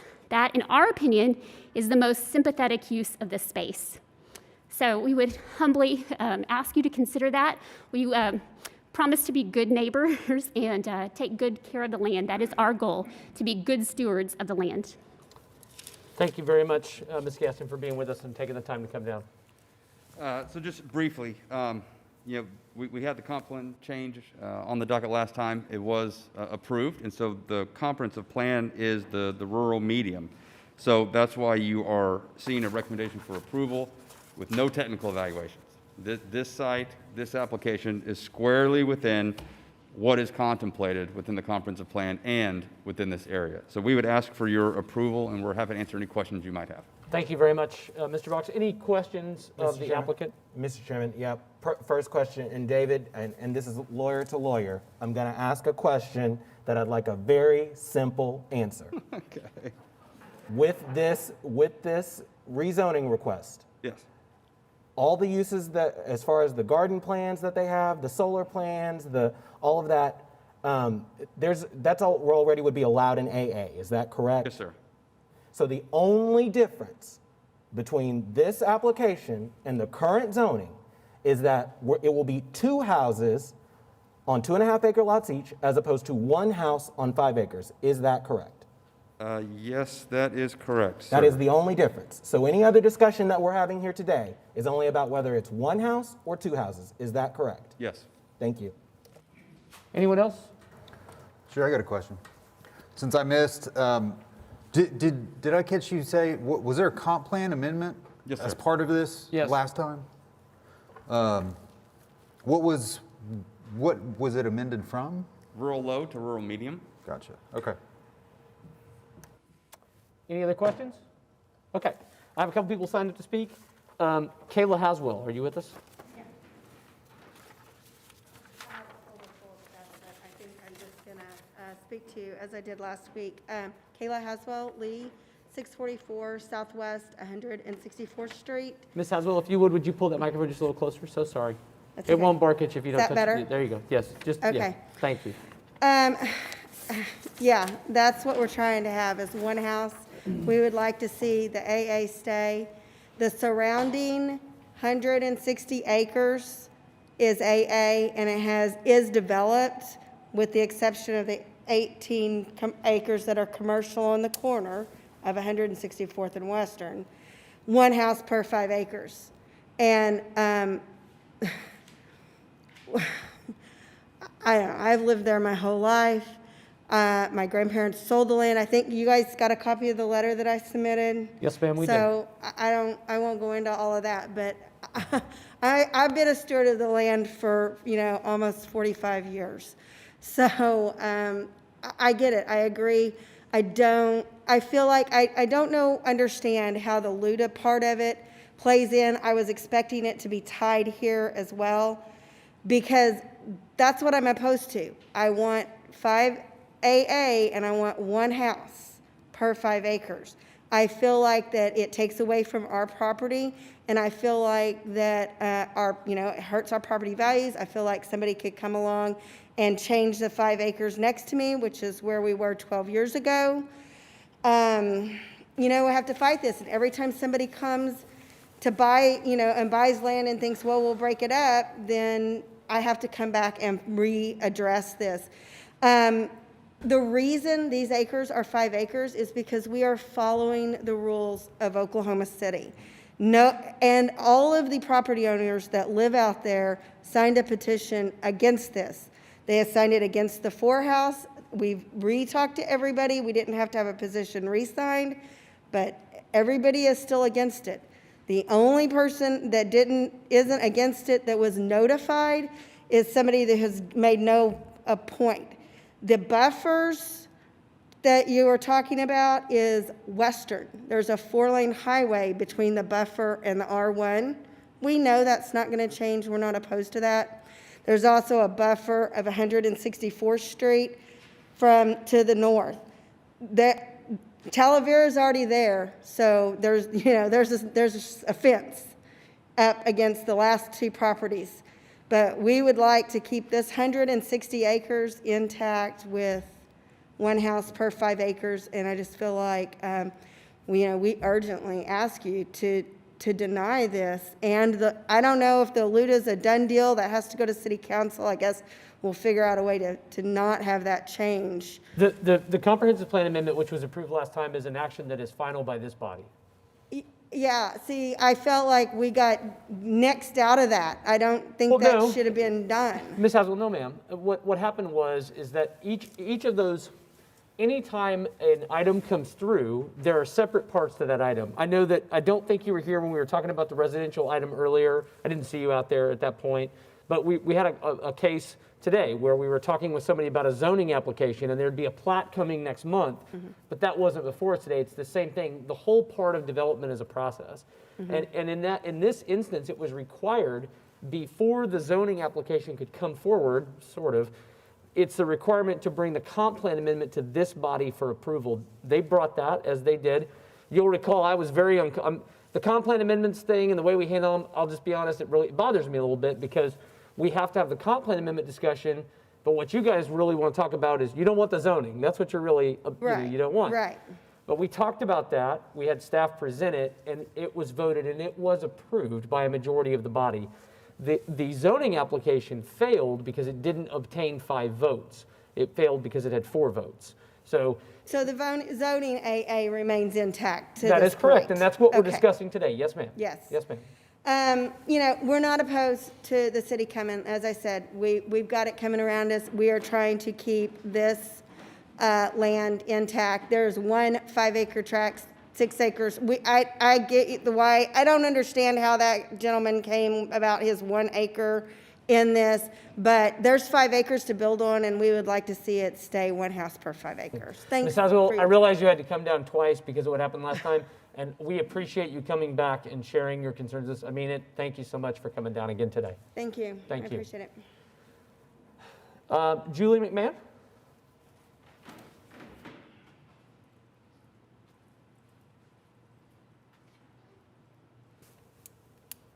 Excuse me, my name is Julie McMahon. I live at 725 Pleasant Drive, Oklahoma City, Oklahoma, 73170.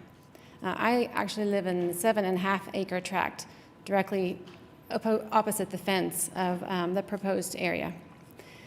So I have to write out what I say because I'll stumble on my words and I get really nervous. So is it okay if I just read it really briefly? I'll try to be brief. I'm just going to say a few things for those who weren't here, but I don't want to belabor any points. I am going to remind you that I'm not giving my own opinion today. So when you hear me say the words we, I've been granted the permission and authority to act and speak on behalf of 44 property owners who live within the combined neighborhoods of Pleasant Estates, which is where I live, Haswell Estates, McLaughlin Estates, and those who own land on Western Avenue. Many of these individuals are aging, they have compromised health, things like that, so they didn't want to come, so I got to be the spokesperson. I'm humbly asking you, I understand the 5 minutes, but I'm speaking for 44 people, so I'm going to try to make it as brief so you don't have 44 people here saying the same thing. I don't want to seem lengthy, so I'll briefly reiterate for the commissioners that weren't here 2 weeks ago. The occupied property owners who reside in the roughly 160-acre quarter section of land, including 100% of the homeowners on Pleasant Estates and Haswell Estates, plus multiple homeowners outside but near our quarter section, stand in solidarity against the proposal to rezone this property. We believe it would be an egregious discrepancy if you approved the proposal to rezone. Even the United States Constitution states that there is a right of the people to be secure in their persons, houses, papers, and effects. We don't believe that the rezoning of this property would provide security for our homes and property if it's likely and permissible for one landowner to come in and change the entire plan and layout for this area. The quarter section has a rich heritage. It's interesting that she was talking about being a historian. On this quarter section sits a centennial farmhouse, which belonged to the Haswell family. Today on this quarter section resides 3 houses now, which occupy the remaining Haswell family. When the Haswells originally plotted this land, their intent was for 1 home on a minimum of 5 acres. That's why I have 7.5. This land zoning trend has been in effect since 1977. The Gastons purchased their property in October 2020 with the expectation to completely change the zoning and entire land use typology for their own benefit. Erecting 1 home and a barn, growing food, raising animals, using the land for agriculture as we do on their 5 acres, it is appropriate and compatible with the area. Or they can actually build homes, multiple homes, and erect an agri-hood in a more suitable area. I do have a question for you. If you proposed and approved the submission for the LUDA, would that not include that they are able to erect 5 houses on that land if they choose to in the future? Okay, I just wanted to ask that question. No, ma'am. Okay, thank you. There is no such agri-hood commune anywhere in the area, nor anywhere in South Oklahoma City that I'm aware of, for that matter. I'm not opposed to the idea of an agri-hood, not at all. But to change the zoning in our area for the purpose to support an agrihood with multiple houses is arbitrary and uncomplimentary to the existing area. To rule in favor of rezoning this tract of land simply to allow multiple houses to be erected there is certainly spot zoning.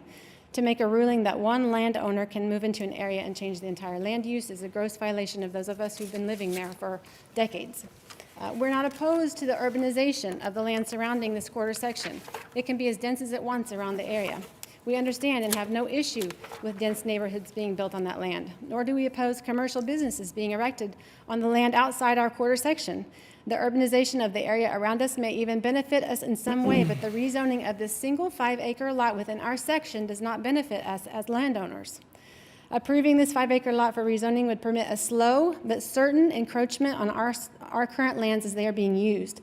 If you rule in favor of the rezoning, it communicates that the city has no concern for the current landowners. This ruling opens the door for the infringement of a similar zoning trend within other lots in our neighborhoods. This will especially be a threat to the area within a year or so from now, because due to circumstances beyond my control, it will be necessary for me to sell my property and my home. So within a year, I'll be out. So whoever purchases my land directly across the fence from the Gastons will receive a perfectly flat, prime area on the south side of the pond in which a second home could easily be built. And I'm telling you right now, I can't even count on my hands and feet how many times people have stopped at my house and asked me, hey, will you sell this part, this part of land for me?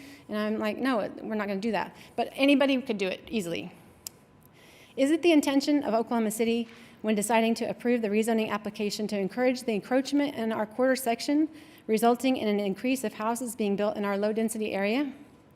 Is it the city's desire that we'll all eventually divide up our lands and place more houses there? Changing the density and rezoning the single 5-acre lot will inevitably cause this trend to sprawl over the fence and encroach upon the existing lot simply by setting a precedence. And no homeowners association, no deed restriction, or neighborly handshake is going to prevent that.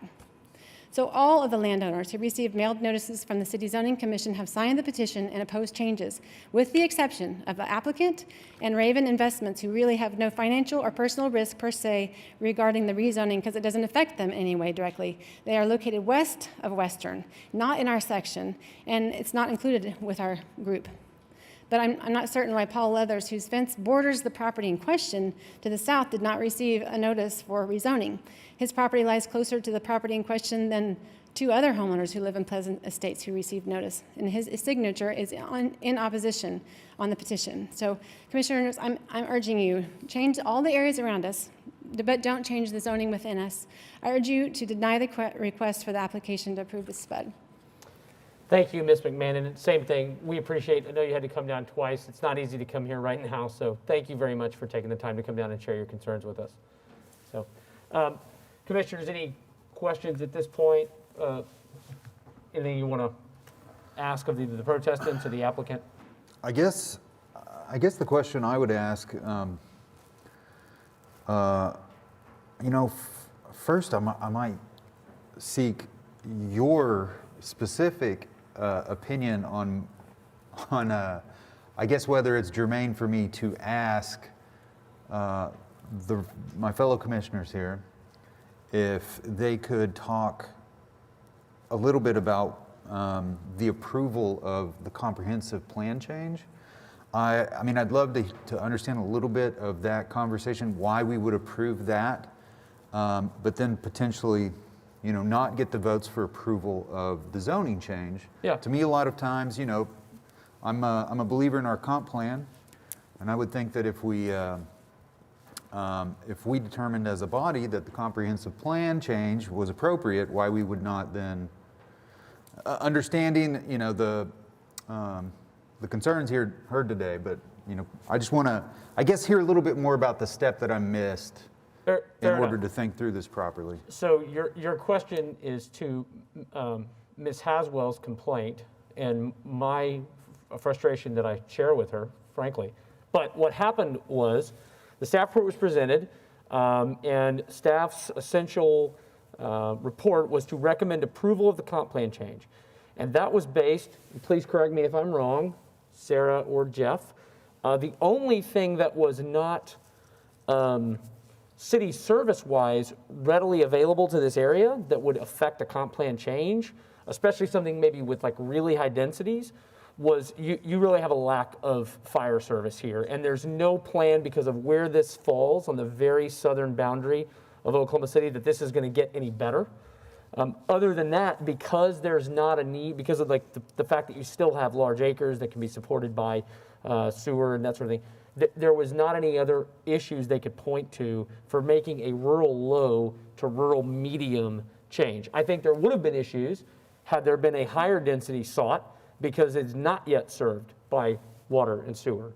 Any disagreement with that assessment? Is that helpful to you as well, Commissioner Powers, because you were not here either? So that was how we got there. There was an argument made about changing. There was a discussion on the zoning, Commissioner Highsmith, about, I believe, again, Ms. Haswell pointed this out today, what if somebody wanted to change the 5 acres that's inside of this?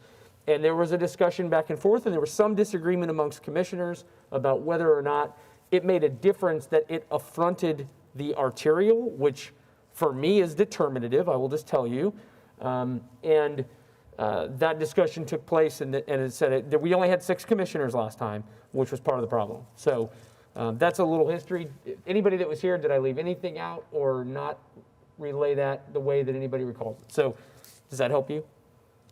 I might add, I think to your specific question, the vote on the comp plan change was a 5-to-1 approval, and the vote on the PUD was a motion to approve, and the vote was 4-to-2 on the approval. And so it required us, it was an automatic continuance to come back. I guess I don't want to, on an item that's already here for a second time, get in the weeds necessarily. I would like to maybe use this as an opportunity to quickly talk about some of my, I guess, generic thoughts on this continuing, eternal issue at Planning Commission, in that these areas inevitably see redevelopment. Development only increases really in at least this commission's experience, right? Densities only ever increase.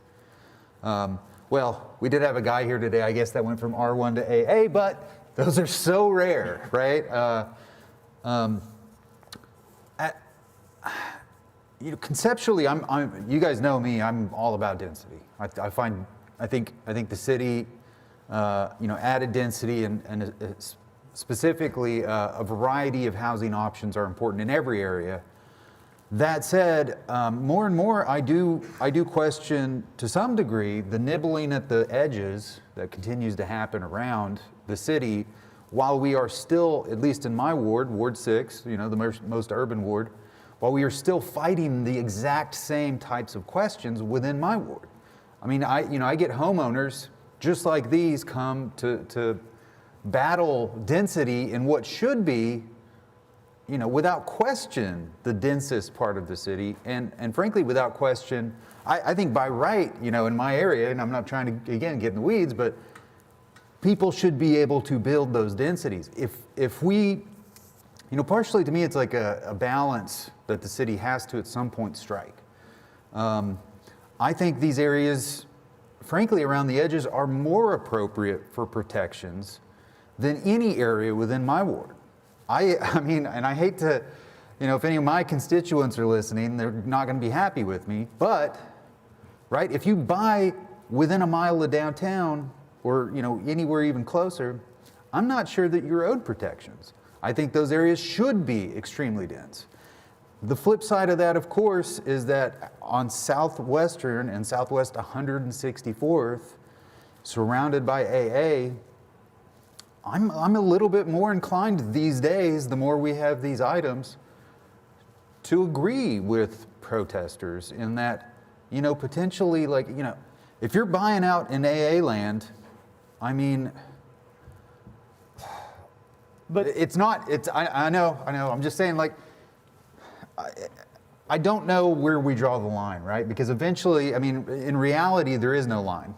The line's just the boundary of Oklahoma City. We will continue to always increase development. And I guess, I don't know what the recourse is. I think frankly, the trouble is if you buy and you're in the city limits, you're somewhat fair game. If you want to protect yourself at this point, I don't know what you do besides don't buy in Oklahoma city limits. And I don't know that that's a fair answer to anyone. But I mean, I think it's somewhat realistic as a analysis, at least to me, from my point as a commissioner. I certainly don't want to encourage anybody not to buy in Oklahoma city limits, but you understand my point. I do. think, yeah. But what I would say to that in response is that this area is not rural anymore. Okay, Sure. It's just not. I'm sorry. Yeah. There's an elementary school that you can't see just off that map, and this is just the area of Oklahoma City that is experiencing that growth. And ironically, your arguments, Commissioner Smith, are intertwined. The best way to prevent fringe development is to encourage development toward the core. You've Which convinced is the me of that. point I I'm get bringing it up. Yep. And at the same time, there's going to be demand and pressure for those densities to occur because some of us, I know, have children, and what follows schools is housing, and that's why you're continuing to see this. So well, and this is why the second half of what I would say here is honestly, like, I say all that, but almost in order to prepare myself to apologize to the protesters here today, because in order to be intellectually consistent in the way that we think about these things, it's hard for me to not support this. Well, because of the facts of this case. One of the things that was made, the argument that was made last time was, look, there's all these people that don't support this. And what I said last time, and I'll say again, just more pointedly, is that is part of our job. Part of our job is to be objective and to look at these cases based on our compatibility and zoning criteria and determine not whether it's popular, but whether it is right, and whether or not there is an objective basis by which we can deny an application. And I don't see one here. I don't even see the semblance of one here. I understand why, if you own the 5 acres, you don't want it, but I don't see how I, as a planning commissioner, with my tools and what I'm tasked and charged to do, can look at this on its face and say, this is not appropriate. It is exactly what our comp plan would want. It is a step down as you get closer to the arterial. And I don't believe, I do not believe anyone who in this area says we would rather see commercial here. That is not, no, I don't believe that. I'm sorry. So not only that, but if water and sewer comes, you're going to see on this, if they can grab that commercial tract, a small multifamily development, then what, right? I mean, then we'd have a problem with that because there's no step down. So I don't know, Commissioner Powers, we've not heard from you. You're the only other commissioner that wasn't here last time. Do you have thoughts or comments you want to share on this? Other than to say that Commissioner Highsmith sure knows how to poke a hornet's nest. There are some things I want to say, and I want to actually stand up and show myself to the people who came down here to speak today, because I think it's important that, people who take the time and energy, which obviously there has been a lot of time and energy spent on this, do understand why we make the decisions that we make. A lot of the things that I read in the letters and so forth connected with this case made it sound as if zoning's kind of a light switch that you flip. And of course, that's not the way it works. It sort of seeps in around you. When you look at the exhibits that are attached to this case, it's clear that, it's not just that development is coming. It's here, And these little pockets of rural residential areas, they are precious in Oklahoma City. They really are. But they cannot withstand progress forever. And I think just as the people who originally owned this parcel, and it was one big parcel, and they lived there, and that was the need that they had for it, decided at some point that they wanted to subdivide it, and so they subdivided it into 5-acre tracts and sold it off. That was one of those steps in, the change in the area back in the 70s. That's a long time ago. So yeah, it has held a long time. but it's not going to hold much longer. It's just not. And frankly, this proposal is so almost innocuous. The little 1 acre tract that was carved out in the middle, who knows how that happened? That's just bizarre. But, you know, we do those things sometimes. People come and they say, you know, I want to build a little house for my grandparents or whatever. Who knows how that happens? But what's left is a piece of property that's wrapped around a 1 acre site. The likelihood that someone's going to come along and build one house on what's left of that 5 acre tract seems pretty small for a number of reasons. One of which is that there's commercial development to the north of it now, and it fronts onto Western. So to see this property develop as is proposed in this application seems to me to be a little bit of buying time, frankly. It is a semi-rural use. No, it's not 5 acres, but it's also not, you know, 6,000 square foot lots. I completely understand and do indeed sympathize with the people who live in this area, that they would like to see their world stay the same. But it's already changed, and it's going to change more.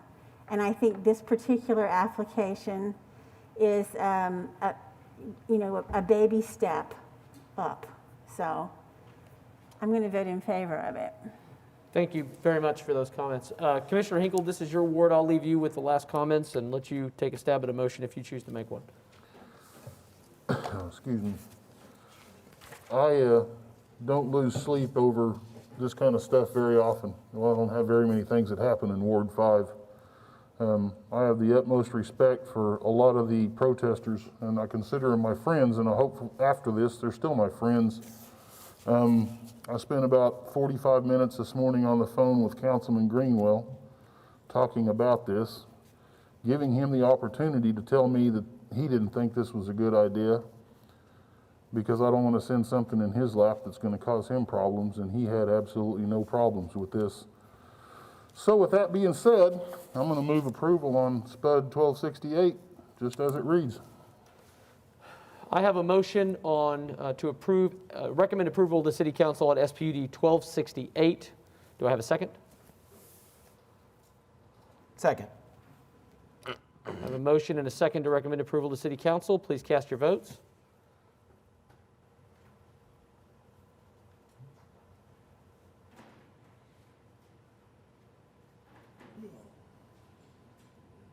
And that application is approved unanimously. Thank you.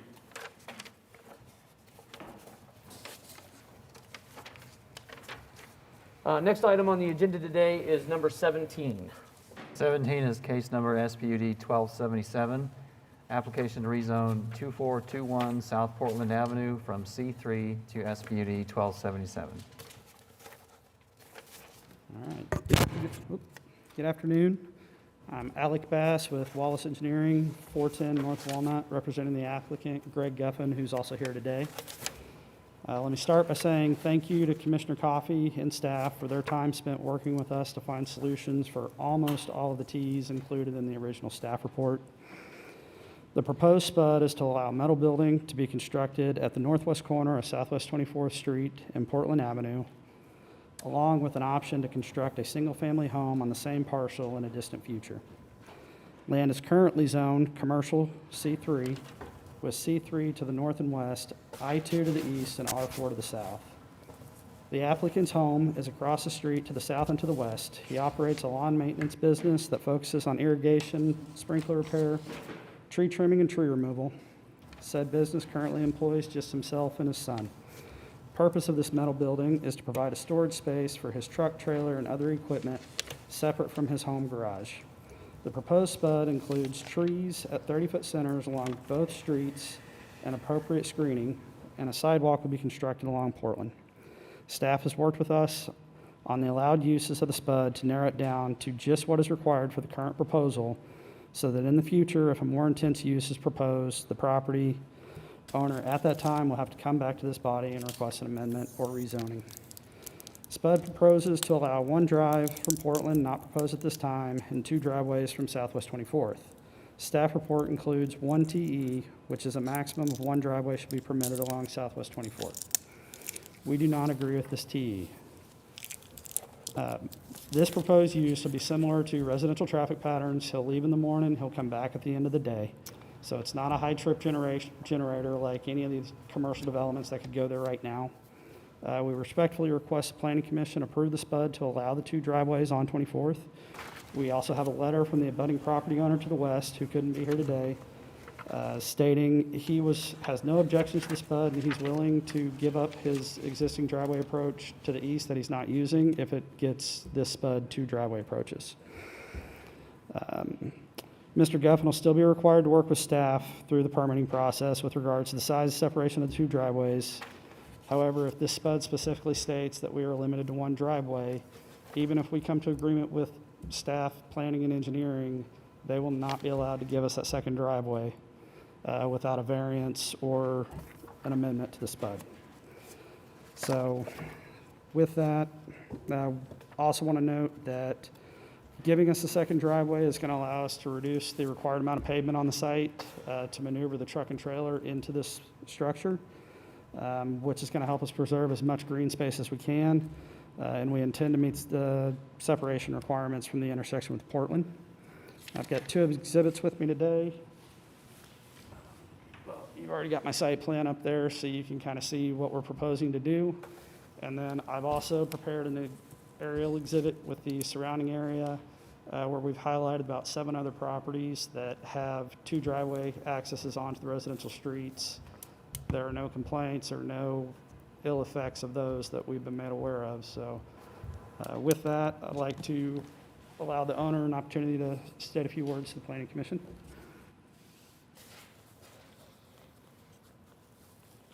Start out by giving us your name and address for the record, okay? Okay. Thank you. My name is Greg Guffin. I live at 3728 Southwest 24th. I bought this property, I don't even remember how many years ago, because just like you, you're a planning commission. I bought this property many years ago, planning to build a building on it, because I'm married, I got 7 kids. We mow yards, we trim trees, we do irrigation repair. I had in my mind that since it was already zoned commercial, that I really wouldn't have any issues building a shop. Unlucky for me, I'm running into hurdles on every step. So we're here trying to find out a way to get this accomplished so I can do something other than mow this property. So I would appreciate it if you'd consider our motion that we might be able to get this accomplished, or ask any questions that we might be able to solve any dilemmas you might have. Mr. Guffin, did you have 7 children to advance your lawn care business? Is that what you're telling the commission today? Did you have 7 kids to advance the interests of your lawn care business? Was that the purpose for having? I think it's better to raise them than try to hire them. Yeah. Smart man. You're a smart man. Thanks for coming down. Thank you. Yep. Mr. Bass, I have one thing on this, just pretty common. You've heard me say it several times today. Your dumpster provision says not applicable. I would kindly request that we include language that says if, residentially zoned property is there, that we be 50 feet from that. If a dumpster is proposed in the future, we have no objection to that, correct? Okay. If a dumpster is proposed in the future, we don't have any objection to a dumpster being within 50, or having to be 50-foot setback. Yeah, limited to 50, yeah, 50-foot Right setback. now, we don't plan on having one. Understood. Commissioner Coffey, this is your ward, ma'am. Do you have thoughts on this one? I do have. We have discussed this project several times in the last couple of weeks with 2 or 3 members of our staff, and have had some conference calls with the engineer and the owner of the property. I guess ideally, if we were going to have 2 drives, we would like to have those on Portland rather than 24th Street, which is, of course, a residential street. I think Portland would probably better accommodate larger rigs. We also discussed the possibility of the property owner on the west, since there's already a drive there, and the possibility of this particular project sharing that drive, which seemed like there was a good relationship between the project owner and the neighbor. The staff has been willing to make some considerations, and I don't object to some of those considerations. They were willing to add a second drive on 24th Street with some compromises on the part of the owner of this project. In consideration of adding a second drive on 24th Street, the owner of this project was willing to add a sidewalk between his property and the drive that's already in place on 24th Street, and then blocking that drive, thereby allowing for a second drive for this project. Also, he's willing to add trees on all sides of this project, northeast, south, and west, on 30-foot centers. So that would require some technical evaluation, some changes on that. The staff doesn't have a problem with that, and I think probably overall that's a fair compromise if you're willing to make those changes. Were you adding things, or the agreements that we had with staff that are in the current master design statement where we're doing the trees 30 foot on center along the streets? Trees on all sides of the project. We get the two drives on 24th in That will- exchange for the adjacent property owner, which we have a letter saying that he's in agreement that he will close that driveway, and there will be the sidewalk connectivity. Yes, continuing that sidewalk on the south side all the way over, including the old drive that's already in place that's put there by your neighbor. Correct. There will be a continuous sidewalk along 24th, Yes, all the way, Yes. including the additional 25 foot beyond our property boundary. yes. Yes. And then it's worth noting, you probably note on the site plan that the fence line right now is not on the property line. At some point in the future, when that fence needs replacing, there's been discussion about going ahead and moving that fence to the property line, but we just didn't want to include it in here to force it into the timeline of this development. Yes, you just need to work that out with your neighbor and make sure that that's filled in all the way across to his property line. Yes, ma'am.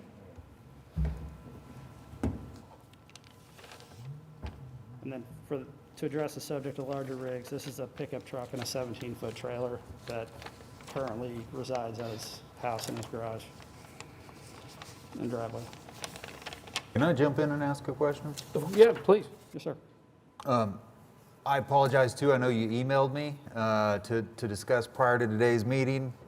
I just did not find the time ahead to get with you on it. But I would like it if you could explain to me why the two drives are needed, how the function of the site requires that, or your function on the site requires it. Absolutely. So I added a little bit here to the site plan. The building that he would like to build right now is going to have 3 overhead doors facing west, and then he would like to have 1 overhead door facing south. Logistics. With this 25-foot setback, that's very similar to what you would see for a front-facing garage in a single-family home neighborhood. So he would like the ability to maneuver his truck and trailer and park it long ways in this building, which with the 25-foot setback, or if the building is up at the setback line, you're not going to have room to pull in or out with just that 25-foot. So if we did not have this additional drive to allow him to pull straight out onto the street, this building would have to be pushed further back. We would have to put more paving on the lot between the building and 24th Street. That building. This building, yes. Do you think, I mean, would you agree that it's possible that a redesigned building layout might function with 1 curb cut? If he had to lay it back out to get the truck and trailer hooked up, ready to go, and not have to reconnect it every morning and disconnect it every night, He would have to reconfigure the space, and he would need more space to turn. These are going to be shorter pieces of equipment that he's going to be able to pull in and out these overhead doors. To do a reverse maneuver with a trailer in and out of these doors is going to be a little more challenging. Well, I guess maybe then that's my question. So this is, the building design in some fashion is meant to be a pull-through? Is that part of why the 2 drives is necessary? So we'll see how it gets laid out. We're very conceptual right now.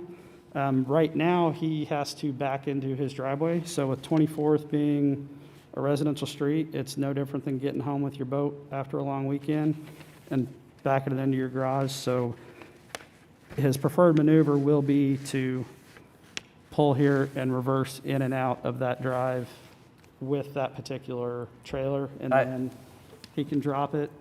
If he needs to get any of the smaller stuff here, then he could just pull his truck out by itself and access this other equipment. Well, that might open up a separate question. To me, in terms of backing onto a public street, I know we've had other items that seemed to be a really big deal in terms of Maneuvering in the right of way, you mean? Yeah. Yep. Yeah. Yeah, I have a concern with that because if there's either on 24th Street pulling out in the morning or maneuvering in the evening, somebody comes off Portland, there's an oncoming car and they have to go quick, probably should wait, but they're going to shoot the gap, and then he's sitting there blocking 24th. So I'm not sure you being able to use 24th Street to maneuver in and out is, I think that maneuvering needs to be accommodated on the site itself. Part of the remedy to that is we are adhering to the separation requirements off of Portland, so you are going to have that 100+ linear foot that anybody pulling onto 24th is going to be able to see this truck in this location doing the reverse maneuver. The other reason for the 2 driveways is if down the road a single-family residence were to be developed on this property, it would allow some sort of, like if you could just imagine this site plan doesn't happen, we get a future site plan, now we have an auxiliary structure and a single-family home is the discussion we're having. In that case, if I presented that site plan, I think you would see the benefit to having the split driveways to access the side, then maybe access an overhead garage door directly in front. Yeah, I guess for me it's tough to take that into consideration based on what you've presented to us today. I'd still really prefer to see, you know me on curb cuts, I'd still prefer to see 1 drive here rather than 2. And it sounds like it wouldn't necessarily prevent the functioning of what he would like to do. It's more of a, how he would like to do it question. If I understood, though, the trade-off is fewer curb cuts, more concrete. So, I mean, it's like, is that the trade-off you want to make? It's like if he would have to pave more of the property. To me, it is a trade-off I would make. I think the neighbors experience, the sidewalk and the, I guess the character of the street more than they do the site of the applicant. That's my personal opinion, at least. Not to take us out of this specific discussion, but the concern that hasn't been mentioned that I will mention is, this application is going to allow for outside storage, and I asked the question to staff, like, should we try to, in my mind, should you try to restrict the outdoor storage somewhere? Should that be on the west of the site, away from the frontage road, or should it be to the east of the site, away from what could be a house, or what is a house, right? And neither of those are frankly great options. To your credit, in your application, you've tried to address it by saying, you're going to screen it, but I will also tell you if you guys remember this or not, but we had a case along May Avenue. That was May Avenue. Yeah, it was May Avenue. There's some auto storage and salvage yards there, and they stack them up, way above the fence line. Yes, and there's really not much in the way of residential if you'll look at this No, site. you're right. You're right. It's to the west and to the south. The SPUD 953 is a residence. I had staff confirm that SPUD was simply because an accessory building was built that was not allowed, and he was forced to come get that rezoned to allow the accessory building. But it is a residence, and you've got residential to the west. Everything to the east of this particular site along, the Portland area is either I-1 or I-2. This is really an I-2 application. That's really what it is, because it's an I-1 zoning with outdoor storage. That's what it is. And it's, I don't know, it's really tough. And that exhibit, here's my problem with that exhibit, Mr. Bass. That's great. I don't know why those drives are there. And that's like people coming in here saying they don't want us to make them build sidewalks. Yes, sir. That's like my least favorite argument. I don't know how they got Commissioner Clare on that deal, on that one on Meridian. But and I voted for it. But we see it all the time. Well, there's no sidewalks on the other side of us. Well, the city has a policy, right? And then they implemented ordinance, and that sidewalk's got to start somewhere. Just because there's a place with 2 drives on a map doesn't mean that this place should also get 2 drives, because you're going to exacerbate a problem, right? I'm glad that you put the drives on 24th, because I think it limits any kind of maneuvering or challenges coming off of Portland. Boy, heaven forbid he'd be trying to back a trailer off of Portland. But the whole site is just really tough because it's so small. Logistically, it is so small. You can't get the logistics you need unless you try to maneuver in the right of way. That's another issue. I totally agree with Commissioner Clare's comment that you're going to be trying to back a trailer. If somebody comes off of Portland, making sort of a quick left turn because they don't even see a car coming, so they're taking that corner at 20. I mean, they may smack right into you. Because your drive is going to, how far is your drive going to be off that street? What is the minimum distance? If you look at this exhibit, your easternmost drive, what's the distance between Portland Avenue and that driveway? We're going to be from the edge of the curb off of Portland, LXB, slightly over 100 feet. Slightly over 100 feet.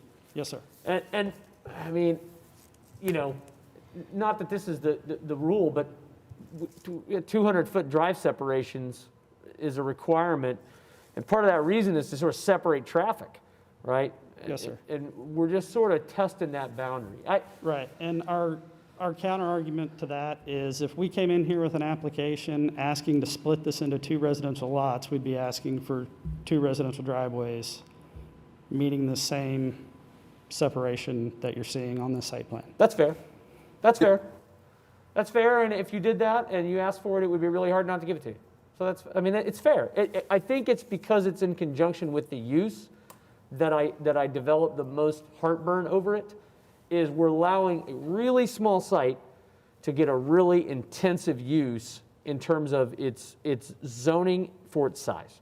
And if you look across the street, again, to Commissioner Coffey's point, those are very large sites. That I-2 across the street is a large site. Yes, sir. And it's because of that maneuverability. And Mr. Guffin, who I believe you that he's going to use the way it is, but there's nothing to prevent somebody else from trying to get a semi-truck backed into that property once it's zoned, right? So I don't know. This is a tough one. Now, I might ask for your opinion if we've got it in the uses that might limit the heavier truck traffic in or out of the site in the future, if there's any other uses. Sarah Welch, Planning. We pared this down to the very minimum that we thought they would need for their stated purpose, which is he lives across the street and he wants to park his business's vehicles on this land. So I also could clarify the driveway separation, maybe a minute if you're interested. The code requires that the edge of the driveway be at least 100 feet from the center line of Portland. And then I'm not aware of a residential to residential driveway separation. Normally that's handled, I think, through, in a typical subdivision, you have a 50-foot lot. I was just referring, if this were like out on a street, we would want to see, if it were on Portland, we'd want to see 200 feet Yeah, between Portland's those absolutely 200-foot separation, yes. Yeah. So, but you're saying it should be 100 feet from the center line of Portland, and that's not the case here. I believe if he's stating that the first driveway is 100 feet from the curb, Yeah.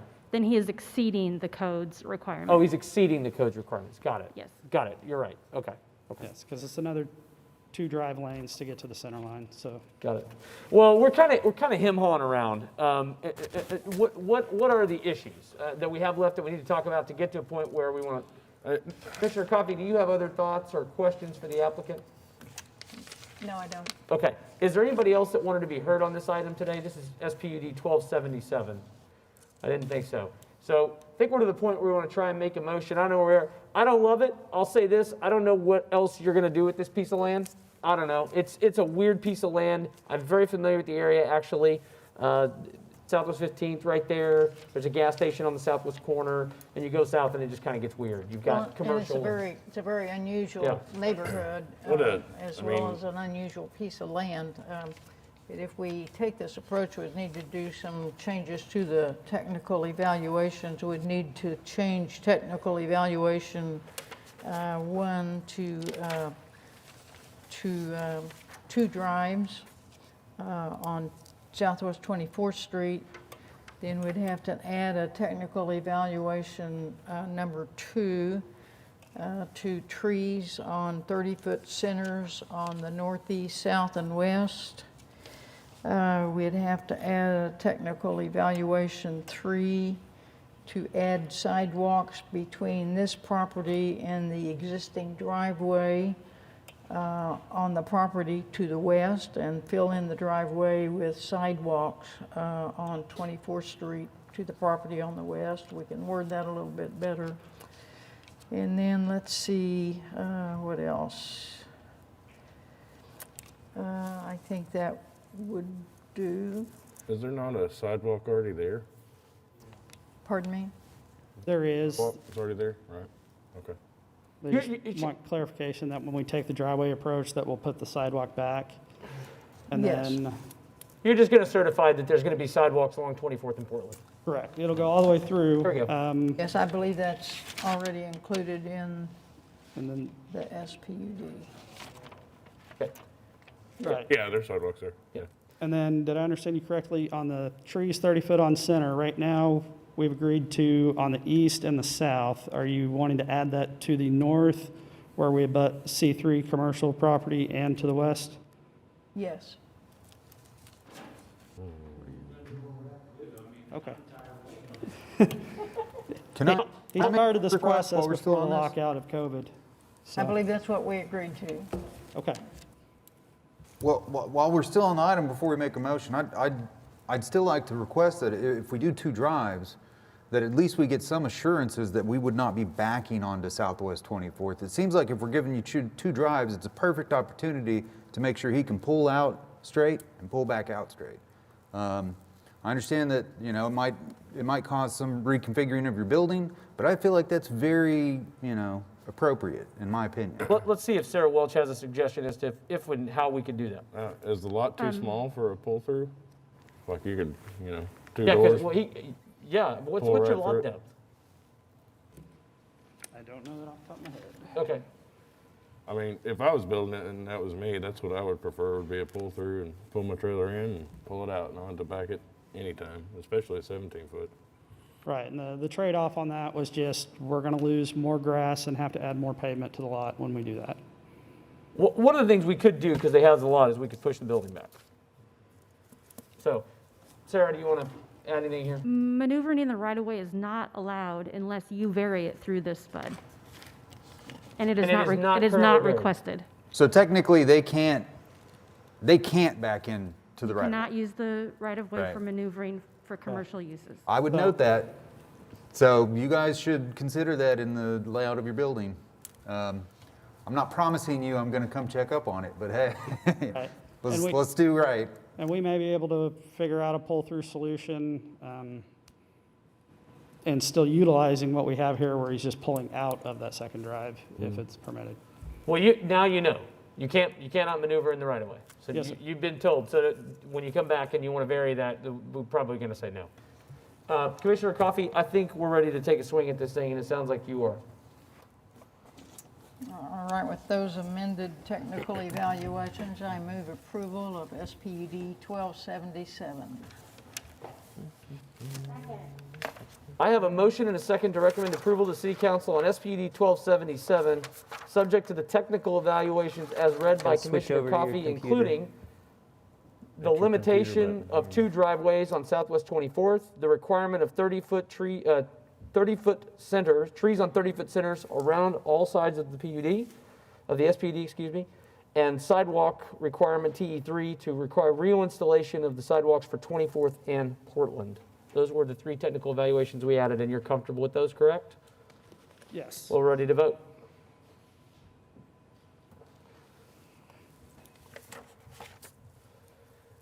And that application is approved unanimously. Good luck. Thank you for your time.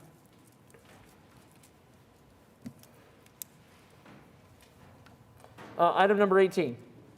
18 is case number SPUD 1291, application to rezone 12501 North Pennsylvania Avenue from PUD 62A to SPUD 1291.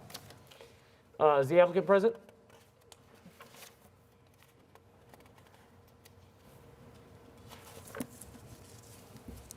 Good Start out by afternoon. giving us your name and address for the record, please. Good afternoon. My name is Brian Berger with Berger Engineering, 17103 Preston Road, Dallas, Texas. Here this afternoon to answer any questions or address any concerns you might have. We're here to request a Spud for a 16,000 square foot caliber collision repair center, and I'd be more than happy to answer any questions. Well, I probably should have called you Mr. Berger, and I apologize that I didn't. But, so this is in my ward. I'll just jump out with a couple of concerns. Staff report indicates that this use normally requires C4, I2, or I3. Those are incredibly intensive districts in our zoning code. And this property is going to back smack up into I'll just call it a well-established residential area of very dense development. Okay. And a senior living facility to the north. I'm not totally thrilled with what the compatibility measures have been to be put in place for this. Number one, site-proof screening, it says, is not required. That's a non-starter for me on this deal. Not going to happen. And the landscaping buffers and things like that, because of the noise, is another huge concern for me. What these people have to look at from the second and third story of the apartment building is a big concern for me in terms of the aesthetics and the architectural.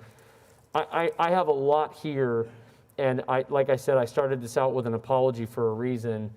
I'm not sure that we can get through this on the horseshoe. If you want to give it a shot, we can. If you want to take 2 weeks so you and I can talk about it, make time to talk about it, we can do that. I don't think we're going to get there today. You're not going to get me there. I'm just one person, but you're not going to get me there today, I don't think. Okay. So. Well, it's your award, so I sure want to have your approval, so. Well, I mean, other commissioners may disagree, and I think it appropriate, if you guys are going to take continuance, this is a big pet peeve of mine. If anybody else has anything that they, are concerned about with this application that I didn't already articulate, I'd appreciate you sharing it with Mr. Berger, so when he comes back, we're ready to hear this thing. This is my fault. I should have got with you and I didn't, but we need to work through some stuff. So is there anything else that you guys want to comment on this? I would just say that I think you're being lenient and generous. I'm not sure you're going to be able to get here, period, but I'm certainly willing to take a couple of weeks and give you the benefit. This is your ward.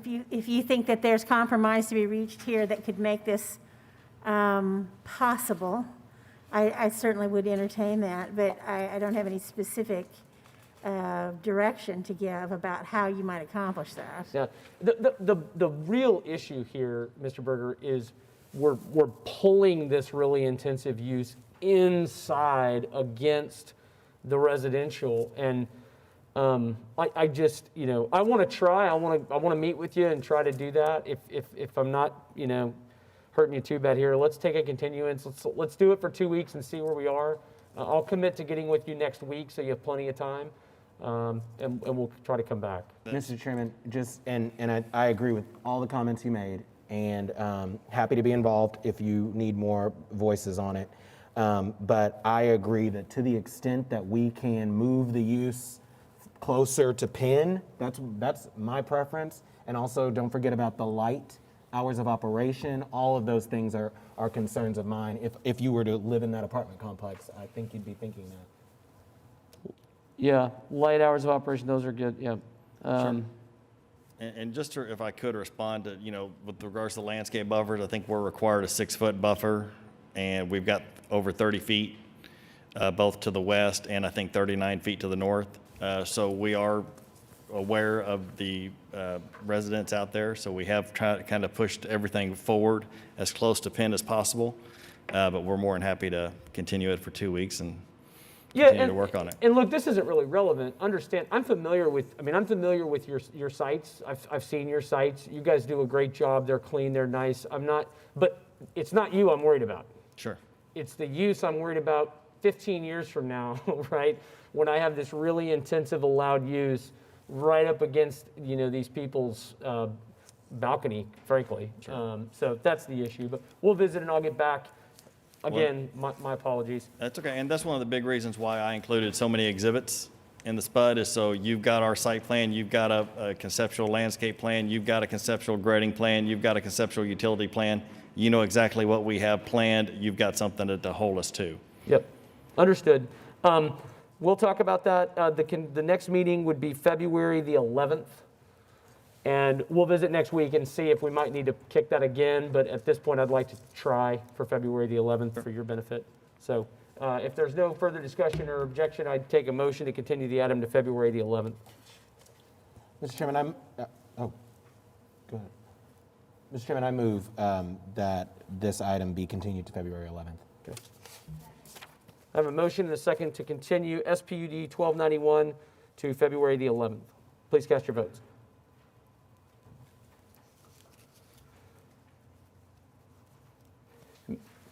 And that application is continued. I'll give you a call or an email tomorrow to set up a time. Thank you very much. Yep. Next item on today's agenda is item 19. 19 is case PC 10713, application to rezone 701 Northwest 122nd Street from PUD 707 to I-2. Good afternoon once again, David Box, 522 Colcord Drive. The application is to rezone this site to I-2. There is a request from staff to amend the south 250 feet to I-1. We can accommodate the request to amend that, a portion of it to I-1. We're in the process of drawing the plat and where those lines came. We request the 250 be amended to the first 175 feet off of 122nd. We're happy to do that. To the east is straight I-2. Our site is zoned in a PUD right now that allows I-1. My clients have had this for quite some time and have had no interest in any of the I-1 uses. It became clear that they needed I-2 from all the feedback they were getting from the market, and so this is a request to get it to I-2 to allow it to be able to be developed. Again, we are happy to accommodate staff's request and would ask that that line be set at 175 feet. I'd be happy to answer any questions. I'm going to ask you the same question I asked staff. 250 feet seems really arbitrary. 175 feet seems even more. What is that number? How did you come up with 100? Well, 175 is not arbitrary. So that is, we've already drawn the plat that you'll see at some point in the future, and that line of the first row of lots is 175 feet deep. Okay, no, that's great. So that will be a row of developable lots that are I-1 only. Yes. Got it. Commissioner Pennington, this is your ward. Sorry to interject. I'll turn it over to you. No questions from me. I've visited with David about it, and I support it. Okay. Any other discussion from commissioners? Anybody here want to be heard on PC 10713? Seeing none, I think we're ready for your motion, Commissioner Pennington. Mr. Chairman, I move approval of item 19 with the amendment that the south 175 feet be converted to I-1. I have a motion. Do I have a second? A hand raised second. I love that. Bringing back the retro. That's amazing. We should do that from now on. We should require that. I feel like nobody knows exactly who's going to push the button, so I'm just trying to get out ahead and let everybody know I'm planning on pushing the button. Please cast your votes while we're pushing buttons. If only there was another way to cast votes, like That a application system is that had approved. lights or something.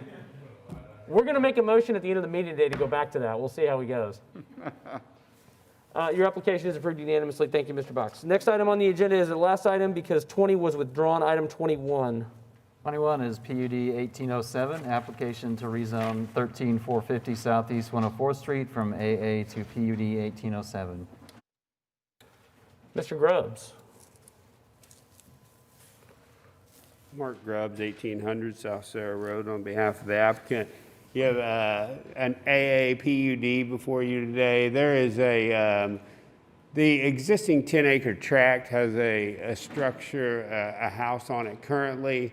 It is, Mr. Blake Donaldson is the current property owner, and he is here today with us. It is his desire to have his mother move into that house and build an additional house for him, and then have the opportunity for his other siblings to move out there with him. The current property, as it sits today, it doesn't have legal frontage, so even if he went to try to get another structure today, another permit for a structure today, he wouldn't be able to get that. So that is another reason for that PUD. It's not his intent to clear any additional trees beyond what would be required for the structures or drives to those houses. So saying that majority of the trees would be kept on the property. There were comments in there regarding setbacks. The PUD could be revised on the exterior boundary to increase the setback for the accessory buildings to that required of AA. That setback was more for interior lines because there are accessory buildings around the existing house that might fall within the 25 feet. So that PUD can be revised to interior lines instead of the exterior.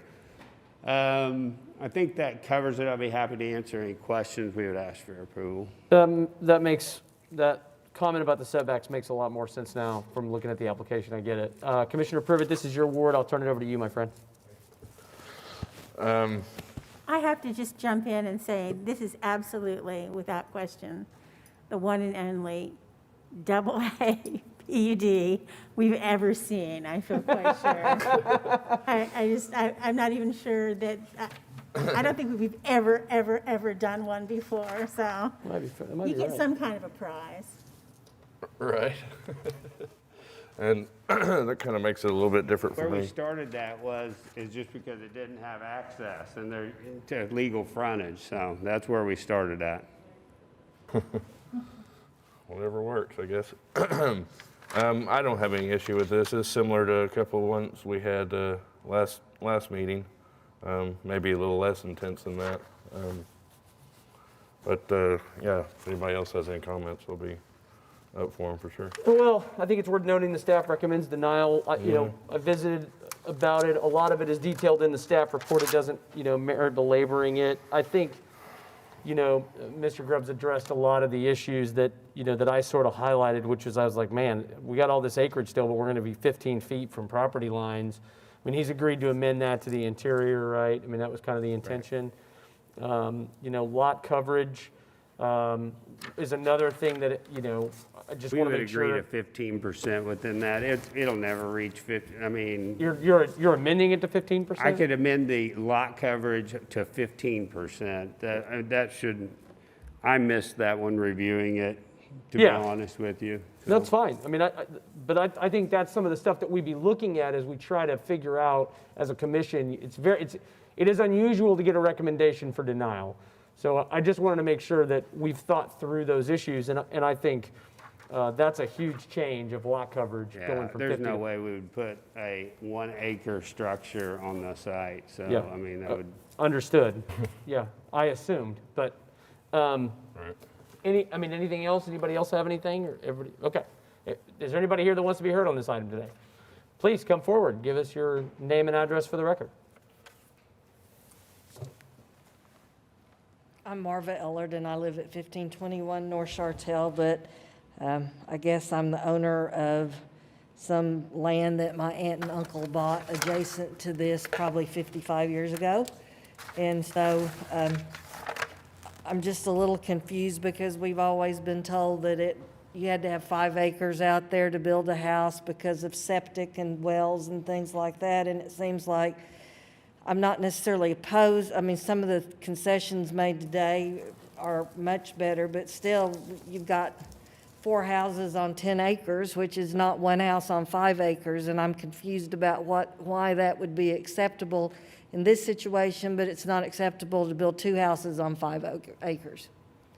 And so, That's why they're here with a PUD, is to allow the ability to vary the underlying ordinance and the requirements in order to do it. I know what a PUD is. I'm just saying No, that's been the standard out here for a long time, Commissioner Cravens, and it just seems like,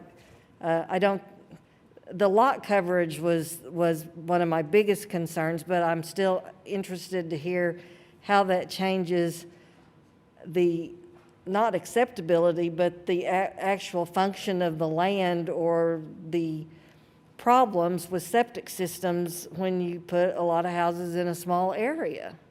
Were you here for item 16 by chance? I'm sorry? Were you in the chamber for item 16, which was a discussion that is? I was here for part of it. I went outside for part of it. Okay. I mean, we went through a lot of that, but it's, I think in this instance, if we look to what's always had to guide us, DEQ says half acre and above is eligible for septic. We've approved lots, half acre for septic. Now, the efficacy of that can be in doubt, but 2 acres is certainly well within what would be allowed for septic.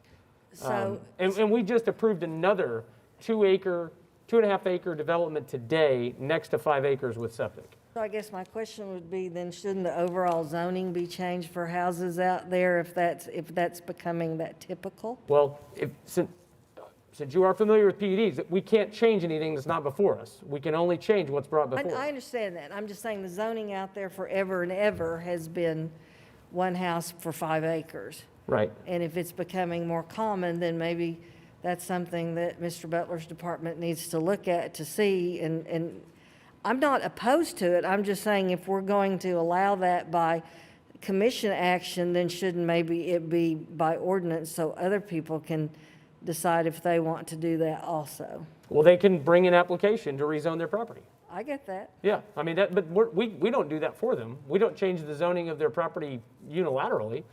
They file an application and come in and see us, and we make a recommendation, the city council people decide. So the coverable area is going to change? From 50 to 15. And then the other thing that concerned me was the setbacks from the property lines. They're committing that the setbacks provided apply to interior lines only. So in other words, they couldn't be 15 or 25 feet from the exterior boundaries of their property lines. They would adhere, then that would revert back to the base zoning district. Mm-hmm. Okay. Yeah. So does that help you? It does. Okay. Thank you. Anybody else? All right. Well, Commissioner Privet, it's your ward. I'll let you decide what you want to do here. All right, we created some technical evaluations on there, didn't we? As far as the setbacks, or is that just? The only thing I would say on the technical evaluations we need to change, I guess, did you amend the master design statement, Mr. Gibbs, to reflect those changes you articulated? I have not amended them yet. I will amend them before council. Okay, so then we do. So what we. And the TE on the trees? Yeah, we need to just specify a percentage. We've got to have some objective criteria. What percentage do we want to retain? On the trees? Yeah. You're just minimum necessary to build a house? I mean, is that? We can state the minimum necessary to build the house, but I mean, you obviously can't retain 100%, and we've agreed to 15% as far as the buildable area of the house. So can we make it, I guess, 85% in simple math? Sounds good to me. That seems reasonable. Or build tree houses. Really wants to retain all the trees he can. He bought the property for the trees. It's just remove enough to build the house. I'm not worried about him. I'm worried about whoever buys it after him. I understand. Yeah. So TE1 would be 85% tree preservation, Commissioner Privet. We need a TE2 to amend the maximum lot coverage to 15%. Okay. We need a TE3 to amend the setbacks provided in the PUD amended in the PUD shall apply to the interior lines of the PUD, interior dimensions. That all other setbacks would revert or would be governed by the Bay zoning district. Good. All right, I will move for approval of the application with the following TEs. One being 85% coverage on the, leaving the trees. Number two, was it 15-foot setbacks? Yeah, it's 15%, sorry, of coverage. And number three, golly, I don't have my pen, so I didn't write it down. It's okay. It'd be the interior setbacks. The interior setbacks of, 15 foot. And 25 feet, all other setbacks will be guided by will be governed by the Bay zoning district. Okay, yep. Okay. I have a motion. Do I have a second? Excellent. I have a motion and a second to recommend approval of PUD 1807. Please cast your votes. And that application is approved unanimously. Thank you very much. That is our last item, separate item for separate consideration. So we'll move on to our additional items for today. The first thing is Planning Commission committees. I want to thank Commissioner Coffey, Commissioner Privet, and Commissioner Hinkle for their help. I also particularly want to thank Mr. Butler, Sarah Welch, and Kim Cooper Hart, who have assisted us. We've prepared a letter that I wanted to provide to you all at this meeting today. This is a draft form letter. Would you just pass those down to Commissioner Pennington, Commissioner Highsmith?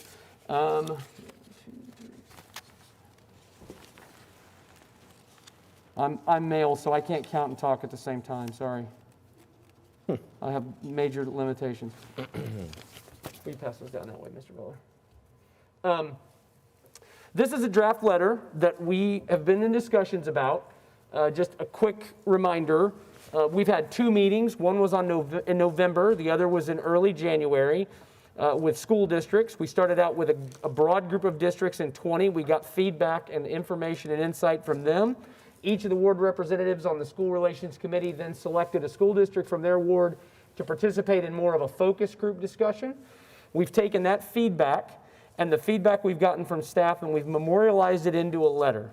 And the idea here is that we would unanimously sort of vote to send this letter on to the city manager and the city council for the implementation of our recommendations. And there's nothing in here that is outside of our lane, in my opinion, or that is, us sort of spending other people's money, so to speak. This is just about communication. It's about establishing a path forward in the years ahead that the school districts and the city can implement, that staff agrees is very manageable with our existing resources to improve dialogue and conversation about challenges we share. I know that the problems that school districts are having are about much more than communication, and communication isn't going to fix funding problems. Neither are we. I would just ask all of you to review this letter.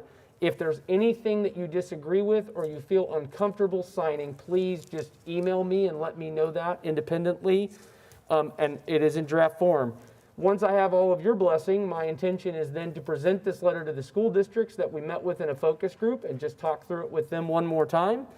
And then hopefully if not the first meeting in February, the second meeting in February, we're all ready to sign it and submit it. And that's the end of our purpose as the School Relations Committee. We've talked to them, we're listening. I know Commissioner Coffey has a call with Mustang Public Schools to get some additional feedback because they weren't involved in our focus group. But that's kind of where we are. So you look like you want to say something, Commissioner Powers?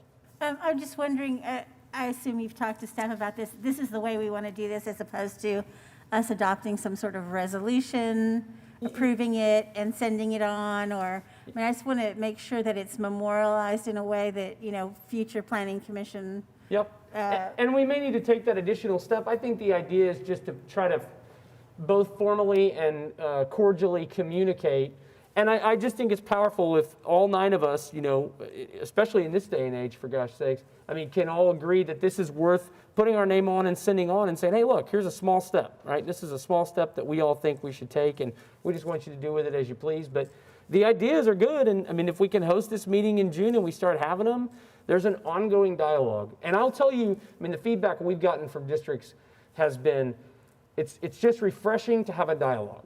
Right, and that's not a knock on anybody previously. Sometimes you forget that you need to maintain that, and that's what this is about. So, I think it's a small step. So, big thanks and credit to, as I said, Jeff's staff, Jeff and Sarah and Kim Cooper Hart have, you know, really been instrumental in all this. So, anyway, you guys review it and let me know if you have concerns. But that's the report. Other committee members have any comments or feedback on it, or feel differently?